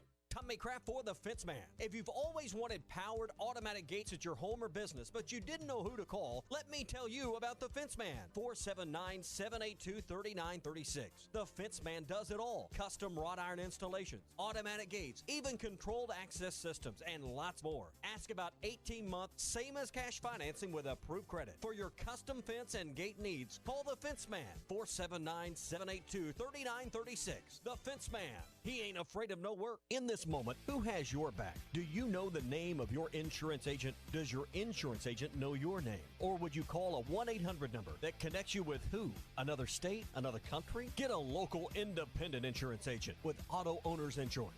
Someone you can call when the bad stuff happens. In this moment, get an agent who will protect you in that moment. Call Kohler and Green Insurance in Fort Smith, 484-9888, or in Van Buren, 474-9888, and online at KohlerGreen.com. Come see what's new at the Golf Nut, 5121 Towson Avenue in Fort Smith. In stock now, irons from TaylorMade, Mizuno, along with new woods and irons from Callaway. Also in stock, the RTX Zip Core wedges and Spider putters. The Golf Nut carries a great line of shoes, apparel, and accessories for your everyday golfing needs. As always, check Facebook for our daily specials. Work on your game in our indoor simulation base, or play a round of golf on great courses like Pebble Beach or Bethpage Black. The Golf Nut, Fort Smith's #1 golf shop since 1994. Wave Rural Connect is bringing state-of-the-art fiber internet, TV, and phone service to your home. Get amazingly fast fiber internet as low as $49.95 per month. TV packages start at $32.95. Fiber phone service starts at $29.95. Go to signup.waveruralconnect.com or call 1-833-4WAVE-RC to find out if we're installing in your area. Arkansas Valley Electric Cooperative and Wave Rural Connect, changing the communities we serve. Hey, this is Ted with Ed Walker's Drive-In. For more than 70 years, Ed Walker's has been the place to go for the best French dips and hand-patted hamburgers in town. Blue Plate Specials served Monday through Friday, and we're still the home of Fort Smith's only 5-pound hamburger. We're open 10 a.m. to midnight, 7 days a week. Call ahead for pickup, 783-3352. Ed Walker's Drive-In, 1500 Towson Avenue in Fort Smith, where the legend lives on. Always get more at We always put the customer first at Orr Chevrolet in Fort Smith. Since 1924, the Orr family of dealerships has grown based on one simple principle. Give the customer more money for their trades and give them a lower price on their new vehicle. It's a simple concept, really, but one that very few dealers honor anymore. Hey, we know you paid a lot of money for your vehicle, and Orr Chevrolet wants to pay you the maximum amount for it today. Then we'll give you an awesome price on a new Chevrolet. But we're not done giving you more. Included with any new vehicle sold, Orr Chevy will also give you a lifetime powertrain warranty, 2 years of free maintenance, and free car washes for life. So come get a lower price and more money for your trade today at Orr Chevrolet on Auto Park Drive in Fort Smith and 24/7 at OrChevyFS.com. Chevy, find new roads. You always get more at Orr. Need a little something to get you through hump day? Swing by Sody's and save 10% on all regular priced wine, cheese, and Boar's Head meats today. That's right, it's Wine and Cheese Wednesday at Sody's. Experience different at Sody's Wine and Spirits off I-540 on Phoenix Avenue. Every day is worth celebrating at Uncorked. Cocktails, wine, craft beer, bourbons, and unbelievably great food. Uncorked on Phoenix Avenue next to Sody's. ESPN Arkansas weather. For today, we do have high pressure extending in and some extremely quiet but rather cool weather in place. Plenty of sunshine coming in and highs area-wide in the low 60s. Clear tonight, lows are from the mid to upper 30s, sunny and close to 70 by tomorrow, keeping dry weather in place for Wednesday. I'm meteorologist Jennifer Naramore with your forecast on ESPN Arkansas. Hertz Car Sales. Make the short drive to 2810 Midland Boulevard. Call them today at 783-1722 or check them out online at buyfromhertz.com. You're listening to the Morning Rush live from the Busch Light Studios on ESPN 95.3 KERX Paris Fort Smith. We were zone dropping. We were man covered. We was bringing blitzes. We was trying to, we weren't just standing back there going, okay, we give up. We tried a lot of different things, and they seemed to pick up every blitz. And we brought some safety blitzes, some corner blitzes, and they seemed to do a nice job. And Kellen was on. Hey, this is Darren McFadden. You're listening to the Morning Rush. Live from the Busch Light Studios. You're causing a major disturbance on my time. If I'm here and you're here, doesn't that make it our time? On your favorite Arkansas sports talk station. Streaming live from HitThatLine.com. There's a lot of lions, tigers, and bears, but there ain't but one razorback. Number one. This is the Morning Rush. Borderline erotic. With Ty Richardson. Okay. That's cool. I can dig it. And Tommy Kraft. Do I look happy? What's wrong? Lloyd! The Morning Rush starts right now. So you did lose on Saturday night, but there were some positives that you can take away out of this football game. What are they? Call in, text in 877-377-6963. What is your hottest take from Saturday night's 42-31 loss to the Texas A&M Aggies on a Hot Take Monday? Brought to you by the all-new Wills RV in Northwest Arkansas. They want you to get out and explore this fall. Wills has the luxury brands you can depend on to keep you camping, like Grand Design, Alliance, KZ, and the all-new solar-powered Vibe. And with a lifetime warranty on every new unit and a mobile service shuttle, relax and know that your RV will stay like new year after year. It's all at Wills RV, 5 miles west of Exit 72 off I-49 in Springdale. Seek, explore, and discover with Wills RV. Want to go to Sam, who's in Cave Springs right now. Sam, I'll be up there in a couple weeks for a wedding at, Osage House. And, hey, by the way, Sam, have you played that golf course at Cave Springs? It's pretty good up there, man. Not too shabby, not too bad. What you got for us this morning? What's your hot take from Saturday night's performance? No, the hot take's going to be you guys arguing about this targeting call. Wait. You wouldn't have to agree with Tommy on this one. You got to open your eyes up a little bit here. Yeah. Look, if you just put a penalty for the first one and check the second, you're going to give every defensive player one opportunity to go headhunt during the game. You're going to wind up hurting a lot of kids. What you can see is malintent or whatever of seeing someone actually going out to hurt somebody. I know you don't like the officials, but it's a bang-bang play, and You just can't give everybody one free shot per game. Well, Sam, Get kids hurt. I would say to your point, one, I didn't agree with him getting ejected. I was angry at the time because he's one of your better players, but I didn't argue whatsoever at that. Two, if that's the case, why does the NFL have that rule? Why is it? Is there a difference? Do you care about college players more than you do NFL players' safety?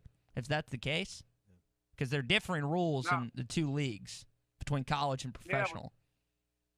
Well, sure, the professionals are making $10 million a year. So that they have a right to go headhunting at any point during the game and not get ejected? Well, who sets the rules of the NFL? The owners do, right? The owners make the rules. Exactly.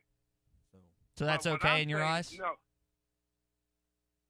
Those guys make $10 million. They know if they go headhunt, what they're going to lose out on. Again, the owners are paying the players to play. I mean, there's a difference. So me and you agree that the penalty is not correct here. We agree on this, and you keep trying to turn it into something that it isn't. Yeah. So no, Catalon, definition of the rule, he should, as it is now, he should have been ejected. Yeah, there's no disagreement there. To hurt that player. Yeah. As soon as he went in, the offensive guy ducked his head. Yeah. And it was just a bang bang play. Yeah, but Catalon didn't need to use the crown of his helmet. So exactly. And you can tell when somebody, like Tommy said, lowers their head, and you know they're going to hurt somebody. Yep. But that's my point, and I appreciate you guys taking my call. Hey, Sam, thanks for Appreciate calling. it. And here's what we agree: the rule's good, the penalty's what needs adjustment. Right? Can we agree on that? Define that so I know what I'm getting into. The rule. There's nothing wrong with the rule. It's the penalty that would need some adjustment. The penalty is you're ejected. The rule's not bad. That if you leave with the crown of your helmet, you hit someone in the head and neck, it's a targeting foul. The penalty is you're ejected. The penalty is what we agree needs some review, some adjustment by the rules committee. Your take, and we're not. This is not the argument that we had a couple weeks ago. This is a pretty mild argument. We're different on this. Your take is that there should be allowed to eject a player at any point if you feel like it's egregious enough where he's trying to not kill someone, but hit someone. And my take is, I don't think you should put that in the hands of a replay official determining if a player is trying to hurt someone or not. Because what you said during the break, which I thought was interesting, is like 2 of the 3. If 2 of the 3 are used, I don't. You could write the rule in a way whether it's 2 of the 3 or. I just believe you can use judgment, and you know when somebody is trying to launch themselves and use their helmet as a weapon, and when they have intentions to hurt somebody. I understand that you don't trust the process, that you don't think that the process will work, and that's fair because Arkansas's had some bumpy rides with replay this year, particularly the Auburn game. Yeah, I understand that. So I get where you're coming from. And you did have a Texas A&M player ejected, by the way. We can't get lost in all that. But, and I know this wasn't it's plays like go back to the Vanderbilt game 10 years ago. This one stands out to me. I know there's probably been others, but a reason you need a rule like this is remember the Markel Wade hit, and I know it was a punt play, and he was ejected immediately. Those are the kind of hits that the rule can't be there where he gets to stick around. And I think that's exactly what Sam's saying. So I agree that the rule is too tight for my preference right now. I think the Rules Committee should visit that. But I'm of the belief that the process could work, that the player does get to hang around and continue to play. If he violates the targeting rule again, he's gone. But if it's an egregious targeting act, he's gone from that game. Here's what Sam Pittman had to say about the ejection on Saturday night. Well, I think it was a good call. I mean, his head was down, and it wasn't what I would consider a spear. It wasn't like he was doing it maliciously or trying to lead with his head. It just happened. It didn't look dangerous, but when they called I understood why. They made a new rule this year that you don't, unless it's, I don't know the term for it, that you can stay on the sideline. And I just went up to him, talked to him, and said, hey, I'd love for you, let's stay on the sideline, help the football team out. He was devastated. Obviously he loves to play, worked hard to play, but that's the rule, and I understand the call. Yeah, you're disqualified instead of ejected. And which is nice that they have amended that rule a little bit. We both agree that there should be at least two. What I said is you could only think of one example in Arkansas games in the last 10 years. Well, I don't have a working list over here. There may be others, but I mean. But off the top, I mean, I would think it would be pretty easy to just think off the top of your head. I'm giving you a good one that if someone like if a play occurred similar to what Markel Wade did to that punt returner at Vanderbilt, they don't need another down. They may not need another down the rest of the year, honestly, but they don't need another down that day for sure. He might have been suspended the next game if I remember. I don't remember exactly. I know he was gone the rest of that one, and no one argued. I'm just saying, you know it when you see it. I understand your lack of trust for the process, but listen, I didn't like the fact that Catalan was gone. That's the rule. I accept it. I agree that the penalty for this rule needs some tweaking, in my opinion. Do you think they'll do it by next year? I don't know. I don't know what the appetite with the Rules Committee is on this. Again, the Rules Committee is made up of who? Coaches from around the various divisions of college football. So, it's not officials that make these rules. It's the coaches that make these rules. Back to the phone lines. They got to get together and come to a consensus on it. Welcoming in George and Harrison. George, you're on the Morning Rush, man. What's going on, guys? How are y'all? I'm good, man. How are you? Man, I'm doing good. Hey, I just wanted to throw my 2 cents in on my hot take, and I'll tell you this: the biggest thing I took from the game that really feels good to take from is that Texas A&M had to take us seriously. I think that's the first time that a Razorback team has been taken seriously in a long time, because they had to play almost near perfect. They made no mistakes, no interceptions, no fumbles. I don't think there was a turnover this entire game, and they knew they had to do it to be able to have a chance. Didn't even allow a sack.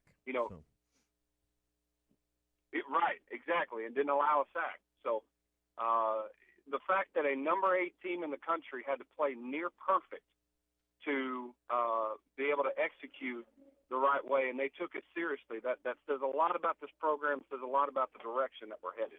Yeah. No, I think you wonder, and listen, and appreciate the call. Ty, you wonder if this game had not been coming off a bye for both teams. Now, maybe Arkansas doesn't play as well if they don't have the bye because they were pretty banged up and they needed to get some guys healthy because Arkansas, needed all hands on deck to have a chance to compete. But what if the schedule been a little more favorable and A&M had not had an extra week to heal up themselves and get ready? Because Mond was sharp in this game. I mean, Arkansas had no quarterback hurries. We mentioned no sacks. There was only 2 pass breakups in this game. Of course, no interceptions, as we mentioned. Didn't force a fumble. I mean, it was just a clean night. And if you were watching the game, it was mentioned a few times about their offensive line and how clean the jersey for Mond was. I mean, for a quarterback, it's about as good as it can be right there. 21 of 26, percentage-wise, it was great. Didn't throw it a lot in the second half. Didn't have to. So, Arkansas on paper, statistically better in some areas and certainly comparable in a lot of areas. But when you look at how well A&M took care of the ball and how well they went down the field on essentially 10 drives, scoring 6 touchdowns, that's pretty much a dream night for a head coach and head coach and coordinator in one here. But 6 touchdowns on basically 10 drives, only punted the ball 4 times, didn't have a 3-and-out to the fourth quarter. Couldn't draw it up much better than that. I think when you look at Arkansas statistically, I mean, Felipe goes 23 of 31, throws 3 touchdowns. Rakeem Boyd rushes for over 100 yards. The team itself rushes for over 200 yards. You probably expect to win that ball game hearing those statistics, but it's really the defense, unfortunately, that did not do enough in that football game. Didn't get enough pressure. Yeah. Going back to the land of the Goblins, welcoming Leonard, who is in Harrison this morning. Leonard, you're on the Morning Rush. Hey, guys. How are you doing this morning? And we are okay. How are you, buddy? Pretty good, pretty good. I just want to go back to that Catalan. I believe that the hit, like I said, it was an illegal hit, but I think they need to go more to the malice end of it. Instead of giving him a free pass, you need to look at, okay, was he really trying to put his head into that guy? You got to look at it whether or not, you can tell when somebody's just, okay, I'm trying to take your head off, or when somebody just trying to give a aggressive hit to let the offense know that, hey, we're going to hit you in the mouth. You know, it's a difference between, you can tell when a guy's really trying to put his crown of his helmet, you know, up against somebody, or put his forearm in somebody's helmet. You know, you can tell when it's malicious. And I think that's what they need to look at. Look at the demeanor and the posture of the person and the aggressiveness of the person. That's what I think they need to take a closer look at. Yep. And I'll let you guys go ahead and yeah, I agree with you, Lenore. Appreciate that. And that's call, where being Ty disagree, because he doesn't trust the judgment of the replay booth. He thinks they'll miss on this and eject people that don't deserve and this it. Isn't just for Arkansas. I didn't say you just said for Arkansas. You just don't want it. You don't want to have it. You want to eliminate judgment from it. Correct. And I get that. And that's a lack of trust in the process, and I get that. But I think you know it when you see it, when someone's trying to do something with ill intent. And this is a safety issue. It's a safety issue for the player delivering the hit, and of course a safety issue for the person that's taking the shot. But the last thing you want to see is someone leaving on a stretcher and maybe never walking again because the crown of their helmet hits in a certain way that they have a spinal injury. And that's at the crux of why this rule's in place, you know. We had a text in earlier out of the 479 talking about just the targeting and stuff, and kind of question for you is, for the offensive players, there's no offensive targeting. But I see running backs, I see wide receivers when they plow into a line and they duck lower their head. helmet. Yeah. There's no penalty for that. Why is that? How many the times, case? even in the old days when you only had spearing and the running back would, go way back, and Earl Campbell and those guys would lower that helmet and use it as a battering ram. No, you're right. But how many times have you ever seen that called? You don't expect that. It's called. not. I have never in a football game seen Darren that called. McFadden punished guys. Yeah. You've seen. So that's just not a call you expect to have made. I just think it's very difficult for defender. It's a lot harder to be a defender tackling someone right now, and I know Jalen can attest to that, and so many others that have been ejected. I've just talked, I was friends with a few secondary players at Arkansas, and I would just talk to them about how difficult it is for them because they have to make snap judgment. Again, you and I were doing kind of a walkthrough through the break. If, let's say, Jalen had let, and again, there no bickering from either you and I and him. He got ejected. We are completely okay with that. Let's say he had moved his head a little bit to the left and didn't lead with it, and then the offensive player also ducked his head. He's gone. Yeah, and that's the just part of the rule that stinks. That's what you have to deal with right now. Yeah. If you are a defender, and that's why I believe the penalty needs adjustment and shouldn't be ejection. Does the targeting foul stand? Yeah, because you still have control over keeping. It's the crown of the helmet, not the helmet. It's the crown of your helmet. Well, who's in control of how your helmet's used? Well, you are. So keep your head up, right? You're coached. All the way from Pop Warner up, you're coached to do that. So don't use the top of your helmet. You're in control of that. But you can still get a penalty even if you go helmet to helmet. But you're still in charge of the crown of your helmet. Correct. So. But they are, and you know this when if safety's coming over, it is bang bang. Right. And that's why I'm with you. The rule's fine. Let's adjust the penalty. The penalty of it. All right, back to the phone lines right here in Fort Smith. Brian is here. Brian, you're on the Morning Rush, man. Good morning, gentlemen. How y'all doing today? We're okay, buddy. How are you? We're doing well. Going into the season, my expectations were kind of low. I thought it may very well be 0-10. And I think Ty had asked, well, what would be a good indicator of improvement? And what I had chose was the Vegas line, the spread. And we snuck 2 wins in there, which is great, and I'm excited. But we're actually 5-0 versus what Vegas thought we would be. Yep. 5-0 against the spread this year, which I'm very excited about because we're better than what they thought we were. We're not getting blown out.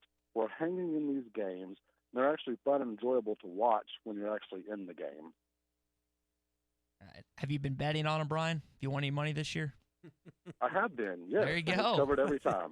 Attaboy. You ought to be So, a happy hey, you man. know what? It's not a perfect season, but we're perfect against the spread. There you go. That's the way to look at it. So I've mentioned that a few times for this you, morning. Brian. So glad Brian, glad you won some money. So at least you had something to be happy about this weekend.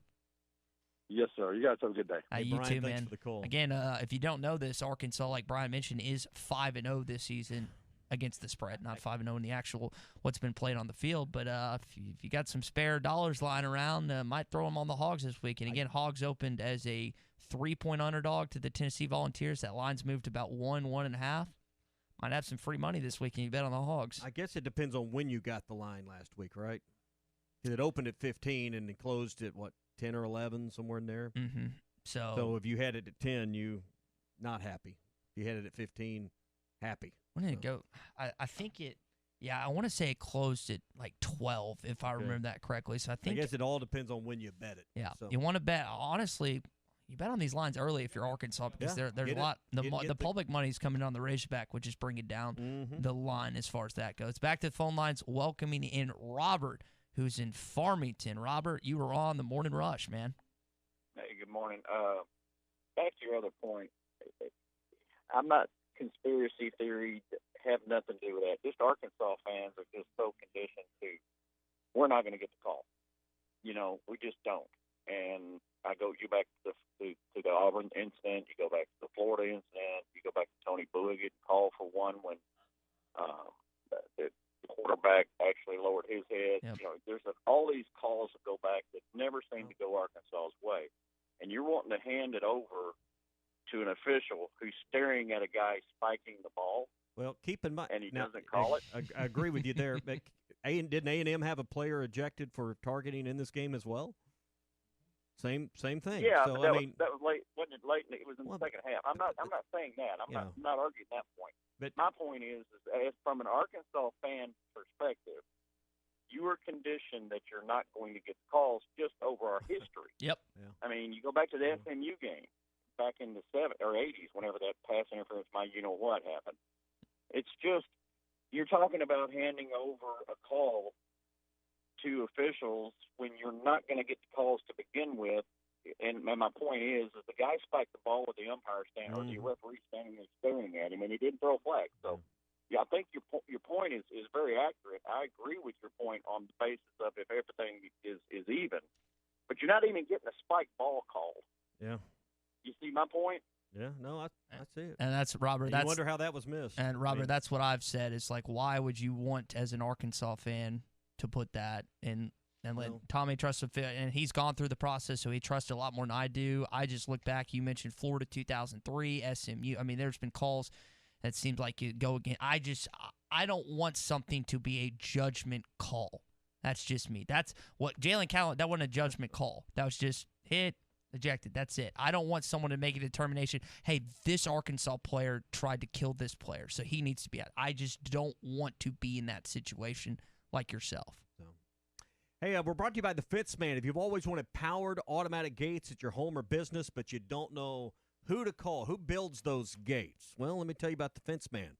479-782-3936 is the number to call. The Fence Man does custom wrought iron installations, automatic gates, controlled access systems, camera and security installations around those gates. They can do anything involving fencing or gates, and they even have 18-month same-as-cash financing available as well. So for a custom fence or custom gate installation, it's the Fence Man. For the call, 479-782-3936. The Fence Man. He ain't afraid of no work. Arkansas football. It's the players running through the A. Hog hats. It's more than 70,000 fans calling Woo Pig Suey. Oh, yes, sir. Guys, I've got just one thing I want to say to you. Touchdown, Arkansas! Arkansas wins the national championship! The Arkansas Razorbacks have completed the dream season! This is your Hog Update on the Morning Rush. Mentioned this a little earlier. You opened up as a 3-point underdog at home against Tennessee this weekend. The lines moved to about 1.5, depending on what Vegas serves you at. We talked with Brian a little earlier. 5-0 against the spread for the Arkansas Razorbacks this season. And as far as your television viewing goes, you will be on the SEC Network this Saturday night when you take on Tennessee. 6:30, we are going to have Arkansas Game Day leading you up to that, starting at 1:30 with Tommy and I, and then we will have the post-game show with Phil and Jenkins with Hog Reaction following that game. So really excited about this weekend as far as that goes, and we are continuing to react to A&M Arkansas 42-31. More on the Morning Rush. Hot Take Monday is brought to you by Wheels RV, Highway 412 in Springdale, and online at wheelsrv.net. Eagles Nest is coming in hot. Standard Materials Group has immediate openings for ready-mix drivers in the Northwest Arkansas area. If you have a CDL license without an automatic restriction and want to be home every night, want to work with a company that offers great pay, benefits, and a great team environment with growth opportunity, apply today at jobs.crh.com. Again, that's jobs.crh.com. Standard Materials Group is an equal opportunity employer. Advance is helping you get your engine ready for the road this holiday season with the right oil, the right filter, at the right price every day. Get 5 quarts of full synthetic Mobil 1, Valvoline, Castrol Edge, or Pennzoil Platinum with the Mobil 1 oil filter for just $33.99. Plus, this holiday season, get a $25 NBA Store gift card and 2 times Speed Perks points instantly with the purchase of 5 quarts of Mobil 1. Advance your auto at Advance Auto Parts and participating CarQuest locations. See store for details. The all-new Wheels RV in Northwest Arkansas wants you to get out and explore this fall. Wheels has the luxury brands you can depend on to keep you camping. Brands like Grand Design, Alliance, KZ, and the all-new solar-powered Vibe. And with a lifetime warranty on every new unit and a mobile service shuttle, you can relax and know that your RV will stay like new year after year. Wheels RV, 5 miles west of exit 72 off I-49 in Springdale. See, explore, discover with Wheels RV. Craving prime rib this morning? Hardee's introduces the new prime rib and fried egg biscuit. We took tender prime rib and put it on a fluffy made-from-scratch biscuit. Yeah, that's right. We made prime rib for breakfast. Premium, juicy, sliced prime rib for breakfast. And then we topped it with a freshly cracked fried egg and melted Swiss. Why? We knew you needed it, that's why. The new prime rib and fried egg biscuit from Hardee's. Feed your happy. Available for limited time during breakfast hours at participating restaurants. Price and participation may vary. Hi, I'm Greg Magnus, and I'm running for Sebastian County Circuit Judge. We've been all around Sebastian County asking voters who they're supporting for Circuit Judge, and this is what we're hearing. Greg Magnus. Oh, Greg Magnus, of course. Greg Magnus is a Christian gentleman, a caring family man, and a well-respected attorney. Greg possesses a great deal of knowledge, experience, character, and integrity. Your vote is important. My name is Greg Magnus, and I'm asking for your vote on November 3rd. And paid for by the committee to elect Greg Magnus. Fitness will always be about keeping a routine. And the best routines in life will always make time for enjoying yourself. Michelob Ultra, superior light beer. Enjoy responsibly. AB Michelob Ultra Light Beer, St. Louis, Missouri. New Bud Light Seltzer? Yep. A hard seltzer with a hint of fruit flavor. Yep. Can I try one? Yep. That tastes great. Told ya. Bud Light Seltzer, unquestionably good. Anheuser-Busch Bud Light Seltzer, IRC Beers, beer in Texas, St. Louis, Missouri. Tired of constant computer issues at work? And who knows what the real problem is? Is it the router? No, it's the hardware. Wait, they said it was the software. Call Hashtag Managed IT Services. Their multifaceted approach to IT support guarantees that everything is working at optimum performance. And Hashtag prevents the small problems from becoming big issues. Hashtag Managed IT Services in Van Buren. 479-802-4978. That's 479-802-4978. Hashtag Technology without the headache. Oh my gourd, folks. Larry Rath here from Rath Auto Resources. This month, I want to say thanks. So I'm on a mission to make car buying easy as pie and help you snag a sweet deal on one of our Rath Road Ready vehicles, each one hand-picked and inspected in our Meineke Car Care Center. This month, you could drive a nicer, newer car and save up to $4,150. That's a lot of dough. So if your old ride is flaky, crusty, burnt, or rusty, don't let it squash your happiness. Trade it for a nicer, newer car now, even if you still owe money, and save up to $4,150. Plus, my For the People approval process makes financing your nicer, newer car easy as pie. Keeping the car you have? Get it ready for winter in our Meineke Car Care Center with half-off brakes and buy 3, get 1 free on all tires. Deals this delicious won't last long, so visit us today at Arkansas's favorite used car dealer, Rath Auto Resources and the Meineke Car Care Center, 4515 Towson Avenue, Fort Smith, or online, rathauto.com. Have your travel plans changed? Looking for a place that's close to home and keep your family safe? Gaston's White River Resort is located on the beautiful White River. They offer private accommodations in their lodges and cabins. Most cabins have a fully equipped kitchen or let their restaurant staff deliver to your cabin. Call 870-431-5202 and change your plans to Gaston's White River Resort. Gaston's White River Resort, a first-class time every time. Your husband is pretty handy to have around. He makes the world's best mac and cheese. He's in the Tickle Monster Hall of Fame. And he can teach anyone how to throw strikes. But a busted pipe in a basement full of water? Honey, I think we need a plumber. Is a little out of his league. That's where a homeowner's policy from Shelter Insurance comes in handy. We'll help get your house back in order and your husband back to what he does best. Ask Shelter agents Ted McAvoy or Jeff Clark about a free insurance review. ESPN 95.3.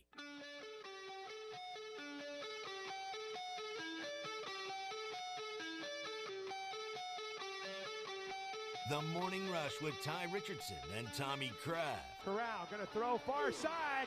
Pass is intercepted. Hudson Clark with the interception. He went down right away, but Hudson Clark with the pick.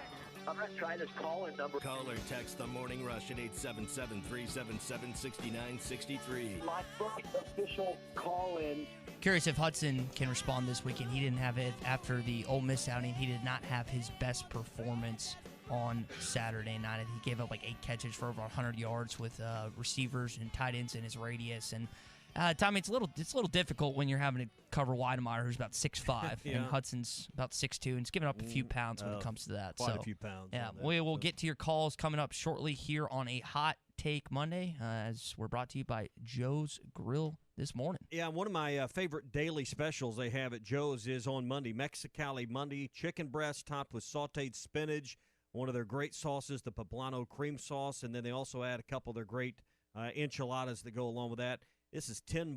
Great special. They do it all day today. They also have the ultimate margaritas on Monday for $5, and their swirls are only $2. Don't forget happy hour Monday through Friday from 3 to 6. All bar drinks are $1 off. Street tacos just $2. You can check out the other great happy hour specials from 3 to 6 every weekday at Joe's Grill and Cantina. And tomorrow will be Taco Tuesday. But don't forget Mexicali Monday, $10. Great deal on the menu today at Joe's Grill and Cantina.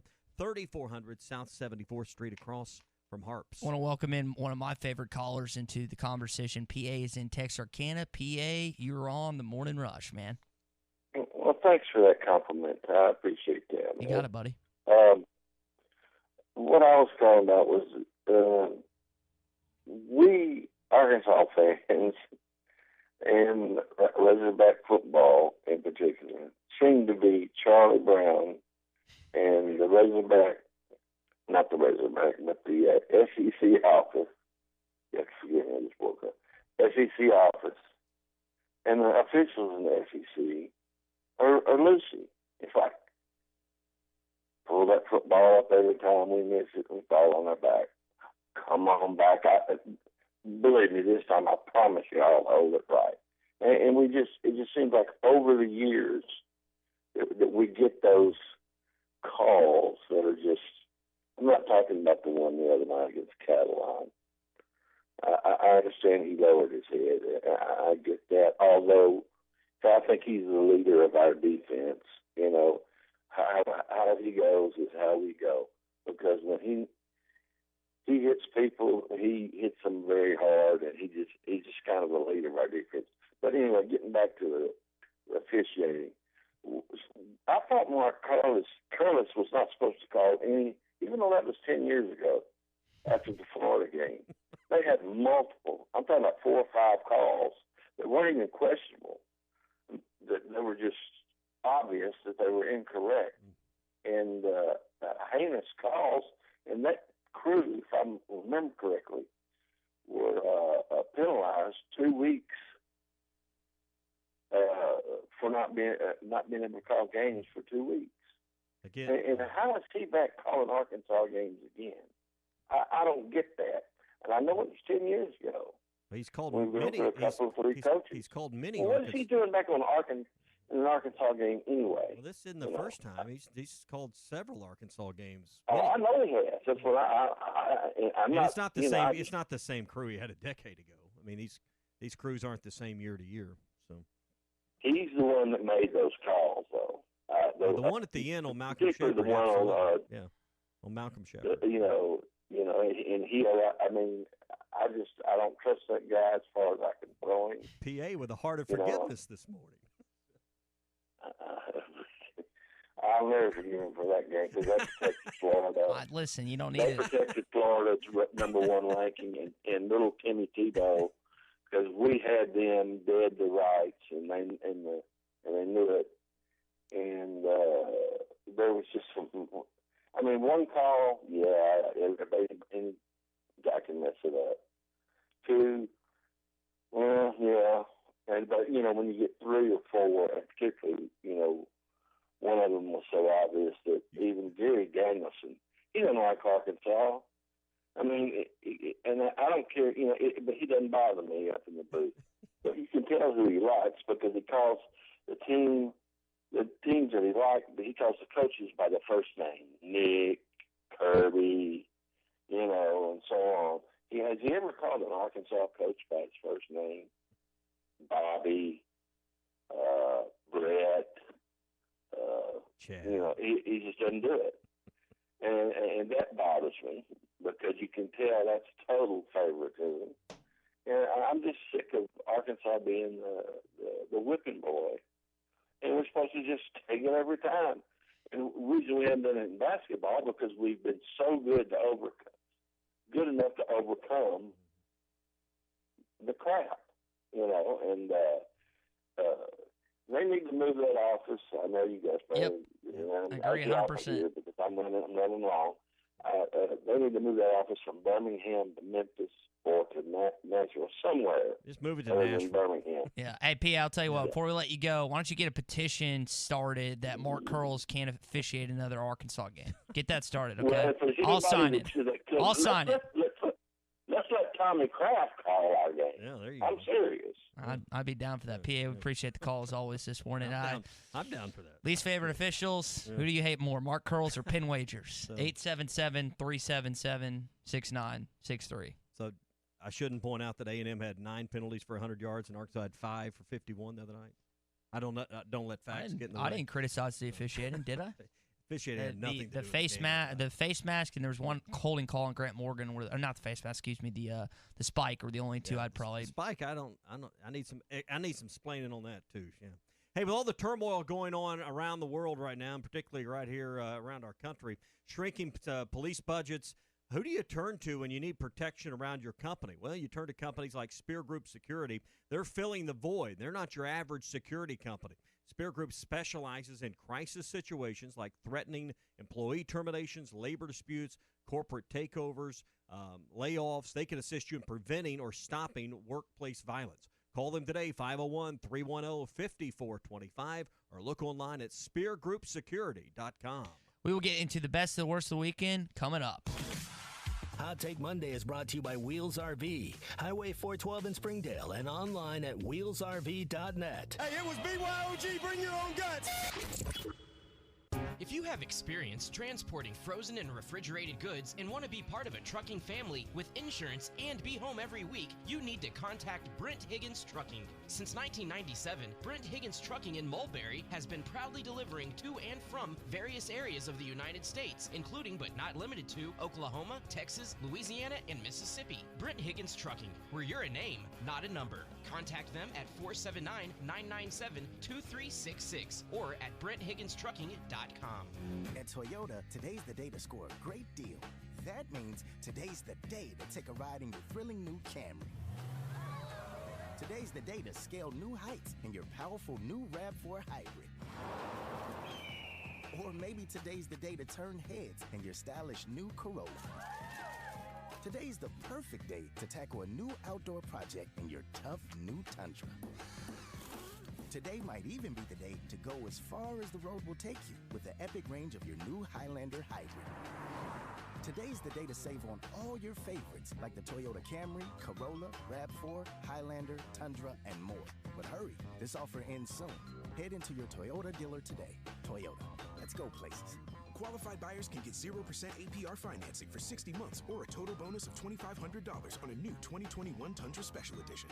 Participating dealers only. Visit buyatoyota.com for details. Offers available in select states and end 11/2/20.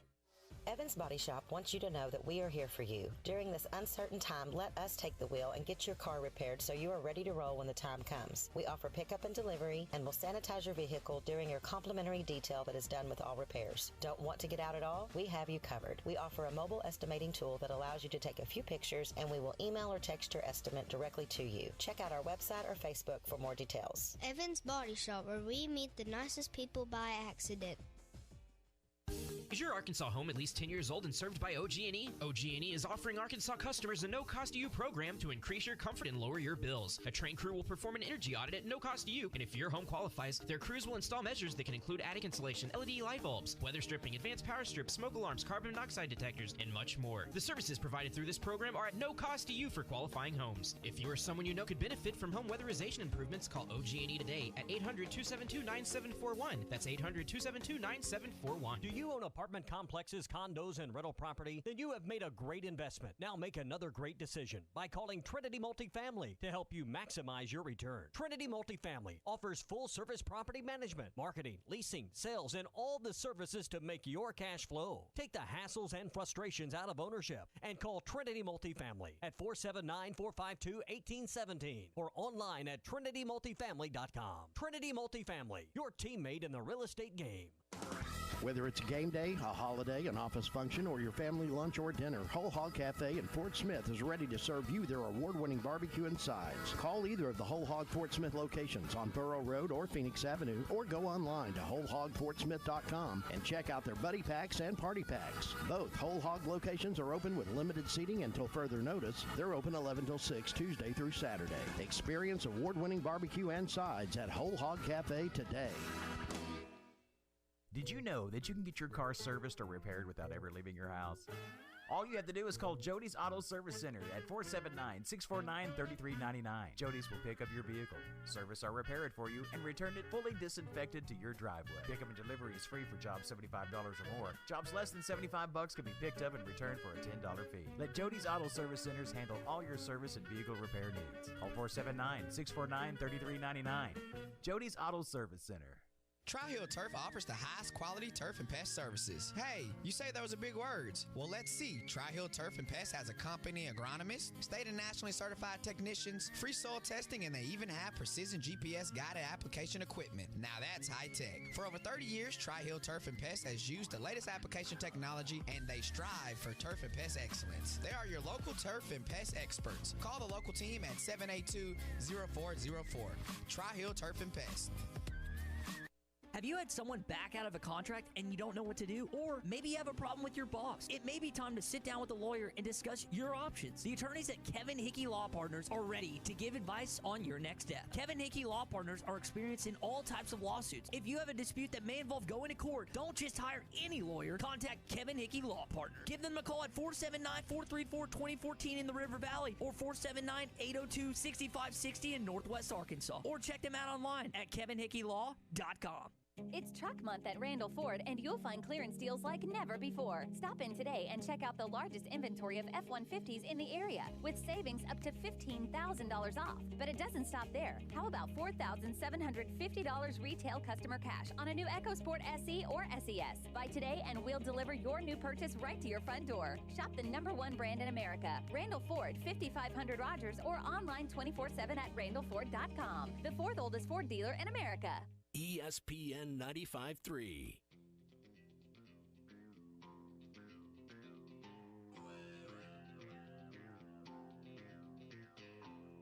Good morning to the Morning Rush, everybody. Short over the middle, intercepted. Grant Morgan at the 20. Morgan to the 10-yard line, to the 5. Touchdown, Arkansas! Video streaming live on Facebook, Periscope, and YouTube. The only thing that I watch on Facebook is the Morning Rush. That's it.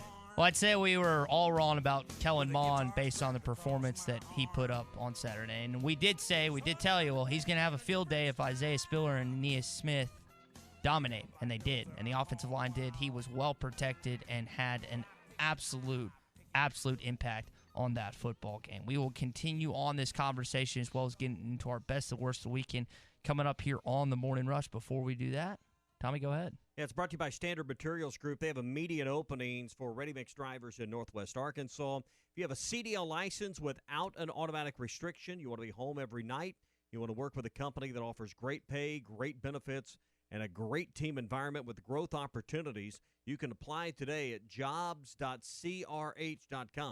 Again, that's jobs.crh.com. Standard Materials Group is an equal opportunity employer. I think there's a lot of positives. We'll get into more. I had this down in a rundown. We haven't really gotten a chance to talk to them, but there's a good amount of positive takeaways that you can look at with this football team. And I think that, and they're more on the offensive side of the football, not really in defensive special teams. This is kind of the first time all season long that defense has let you down, but hopefully you will see improvement heading to this week. And one of the things I think you've noticed so far with this football team is Sam Pittman's guys don't seem to have lapses following wins or losses. They're going to come ready to play. I think they're ready to play on Saturday night. The defense just got overpowered. That's what it basically got down to. You didn't have big enough guys. The Texas A&M offensive line just ran over you. They just ran over you. Yeah, you got manhandled. They tossed you around like rag dolls. Well, you just didn't get enough pressure on Mond. I don't know if you were tossed around like rag dolls, but you didn't get any quarterback hurries. You didn't get any sacks. You didn't force any turnovers. And that's really been the key to Arkansas' success against teams like Ole Miss and Mississippi State and the games you've won and then the games you competed in. You forced fumbles. You forced interceptions primarily. You didn't even sniff one this week, really. Grant had one that he could have picked off. He missed it, but so if you think I'm being a little harsh, what would you say? How would you describe that? Because they just got bullied on Saturday night. The defensive line. I would say you faced the best offensive line you faced. I don't think Georgia at that point was really as good as A&M was Saturday. And they got to remember, they lost 2 first-round draft picks, and I think they lost Cade Mates to Tennessee, and they lost, I think, one other guy to the NFL last year. So their line was not the same, as you mentioned, as Texas A&M, all 5 returning starters. And I think that when receivers were open, Arkansas when A&M got guys in the open field, Mond was just accurate. The numbers bear that out at 21 to 26. So, and then yards after catch. So, it wasn't just up front, But statistically, you look at this, 260 net passing, 182 rushing. Arkansas was, it wasn't horrific. It's not like they gave up 600 yards. It just comes back to not enough pressure on the quarterback, and you just didn't have as good a day in your secondaries, what we've been accustomed to. And I think that just goes back to Mond, at least for one day, was probably I don't think he's better than anyone you've played to this point, right? And at least I don't know if he's the best quarterback you're going to play all year, but for Saturday he was the best you've seen so far. The only reason, Tommy, the yards weren't more significant is because Texas A&M takes a little more time. They scored on 6 straight possessions. You can't have that. 6 straight possessions, they pounded you. Well, basically 10 possessions, they scored 6 touchdowns. So punted 4 times. They were efficient with what they did with the football. So, yeah, this was a game where we talked about this last week for 3 days. You're going to have fewer possessions. You're going to have to score more. Arkansas had 4 touchdowns. They missed 2 field goals. They got 1 field goal. You were going to have to be better. But in the end, you kept fighting. You grinded. This team never laid down. You kept it, I guess, entertaining. I don't know if it's interesting. Well, for the bettors, that was, I guess it depended on when you bet, if you covered. If you got it early, you felt good about that. But the thing I like about this football team is even in the fourth quarter, they were still trying to get the job done. And, they were still trying to put the ball down the field in the fourth quarter. I think it was 42-17 prior to Arkansas punching in those 2 late touchdowns, which put it to 11. It would have been a lot better if A.J. had at least made one of those field goals to get you within a one-possession ball game. And not that 48 and 49-yarders are gimmies by any stretch, but, yeah, if you get one of those 2, how does that change your strategy? How does that change your thinking if you're Sam Pittman, if you're Kendall Briles, or just really Sam Pittman with his strategy? Are you thinking a little different? Eddie in Clarksville called into the first hour wanting to know, why are you kicking those field goals? Well, you're kicking them because you had them on, 4th and 9 and 4th and 13, and the second one was 6 seconds to go in the half. I don't question at all the strategy to actually kick the field goals. I think those were correct calls. I think the first one, you must have had a bad snap or a bad hold. That the TV didn't really show that all that well. We saw Coach talk to Jack Lindsey and to Reed when they came to the sideline. Second one was just a pull. So I mean, but there's no gimmies when you're nearly 50 yards away. This is a guy that was very competent at Duke. In that situation, you got to hit one of them. I don't disagree. You got to hit one of them. I'm not asking for both. If you get one of two, does it change your strategies? Does it change your thinking?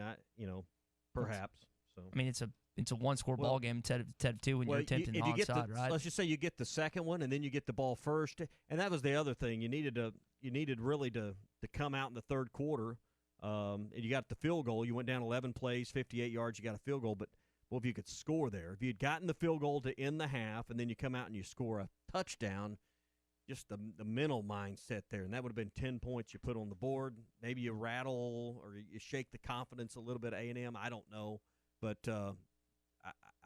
obviously you want to score touchdowns more than field goals. Yep, exactly right. All right, let's get into our best and worst of the weekend. It was the best of times.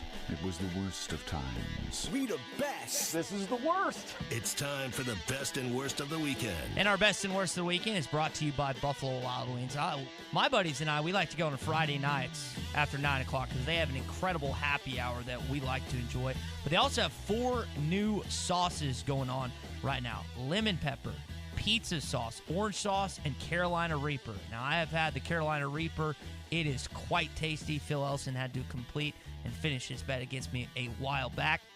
But when it comes to this, Tommy, I think you could handle some Carolina Reapers. You think? I think you can get after it a little bit. I wouldn't need a glass of milk? Yeah, I think you can get after it. You don't have to decide between pizza and wings anymore. Just get the pizza sauce. It'll take care of them both. Locations in Little Rock, Fort Smith, Sherwood, Jonesboro, and Conway. That is Buffalo Wild Wings. And again, great happy hour, especially on Friday nights after 9 o'clock. That's when me and my buddies like to head over there. All right, your best of the weekend, Tommy?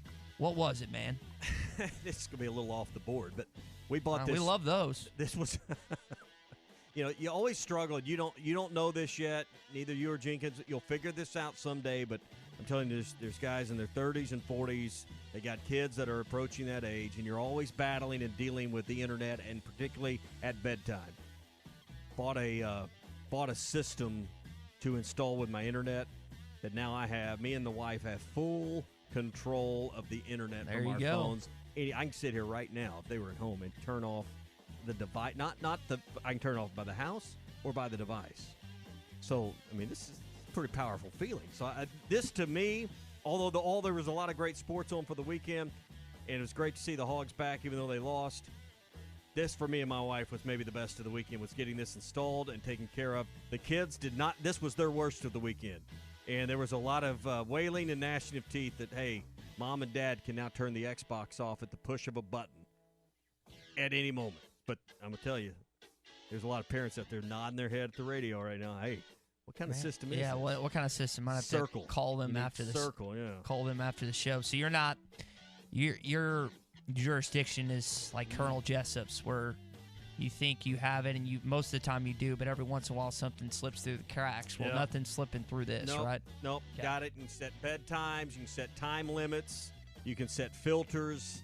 The kids are not happy about it. Okay. It's a glorious day. I would say my best of the weekend is a two-parter. One, Rakeem Boyd's performance. He was ready to go against Texas A&M. Had 100 yards, passed 2,000 yards for his career at Arkansas. Really cool to see Rakeem end up on that list, which is pretty prestigious.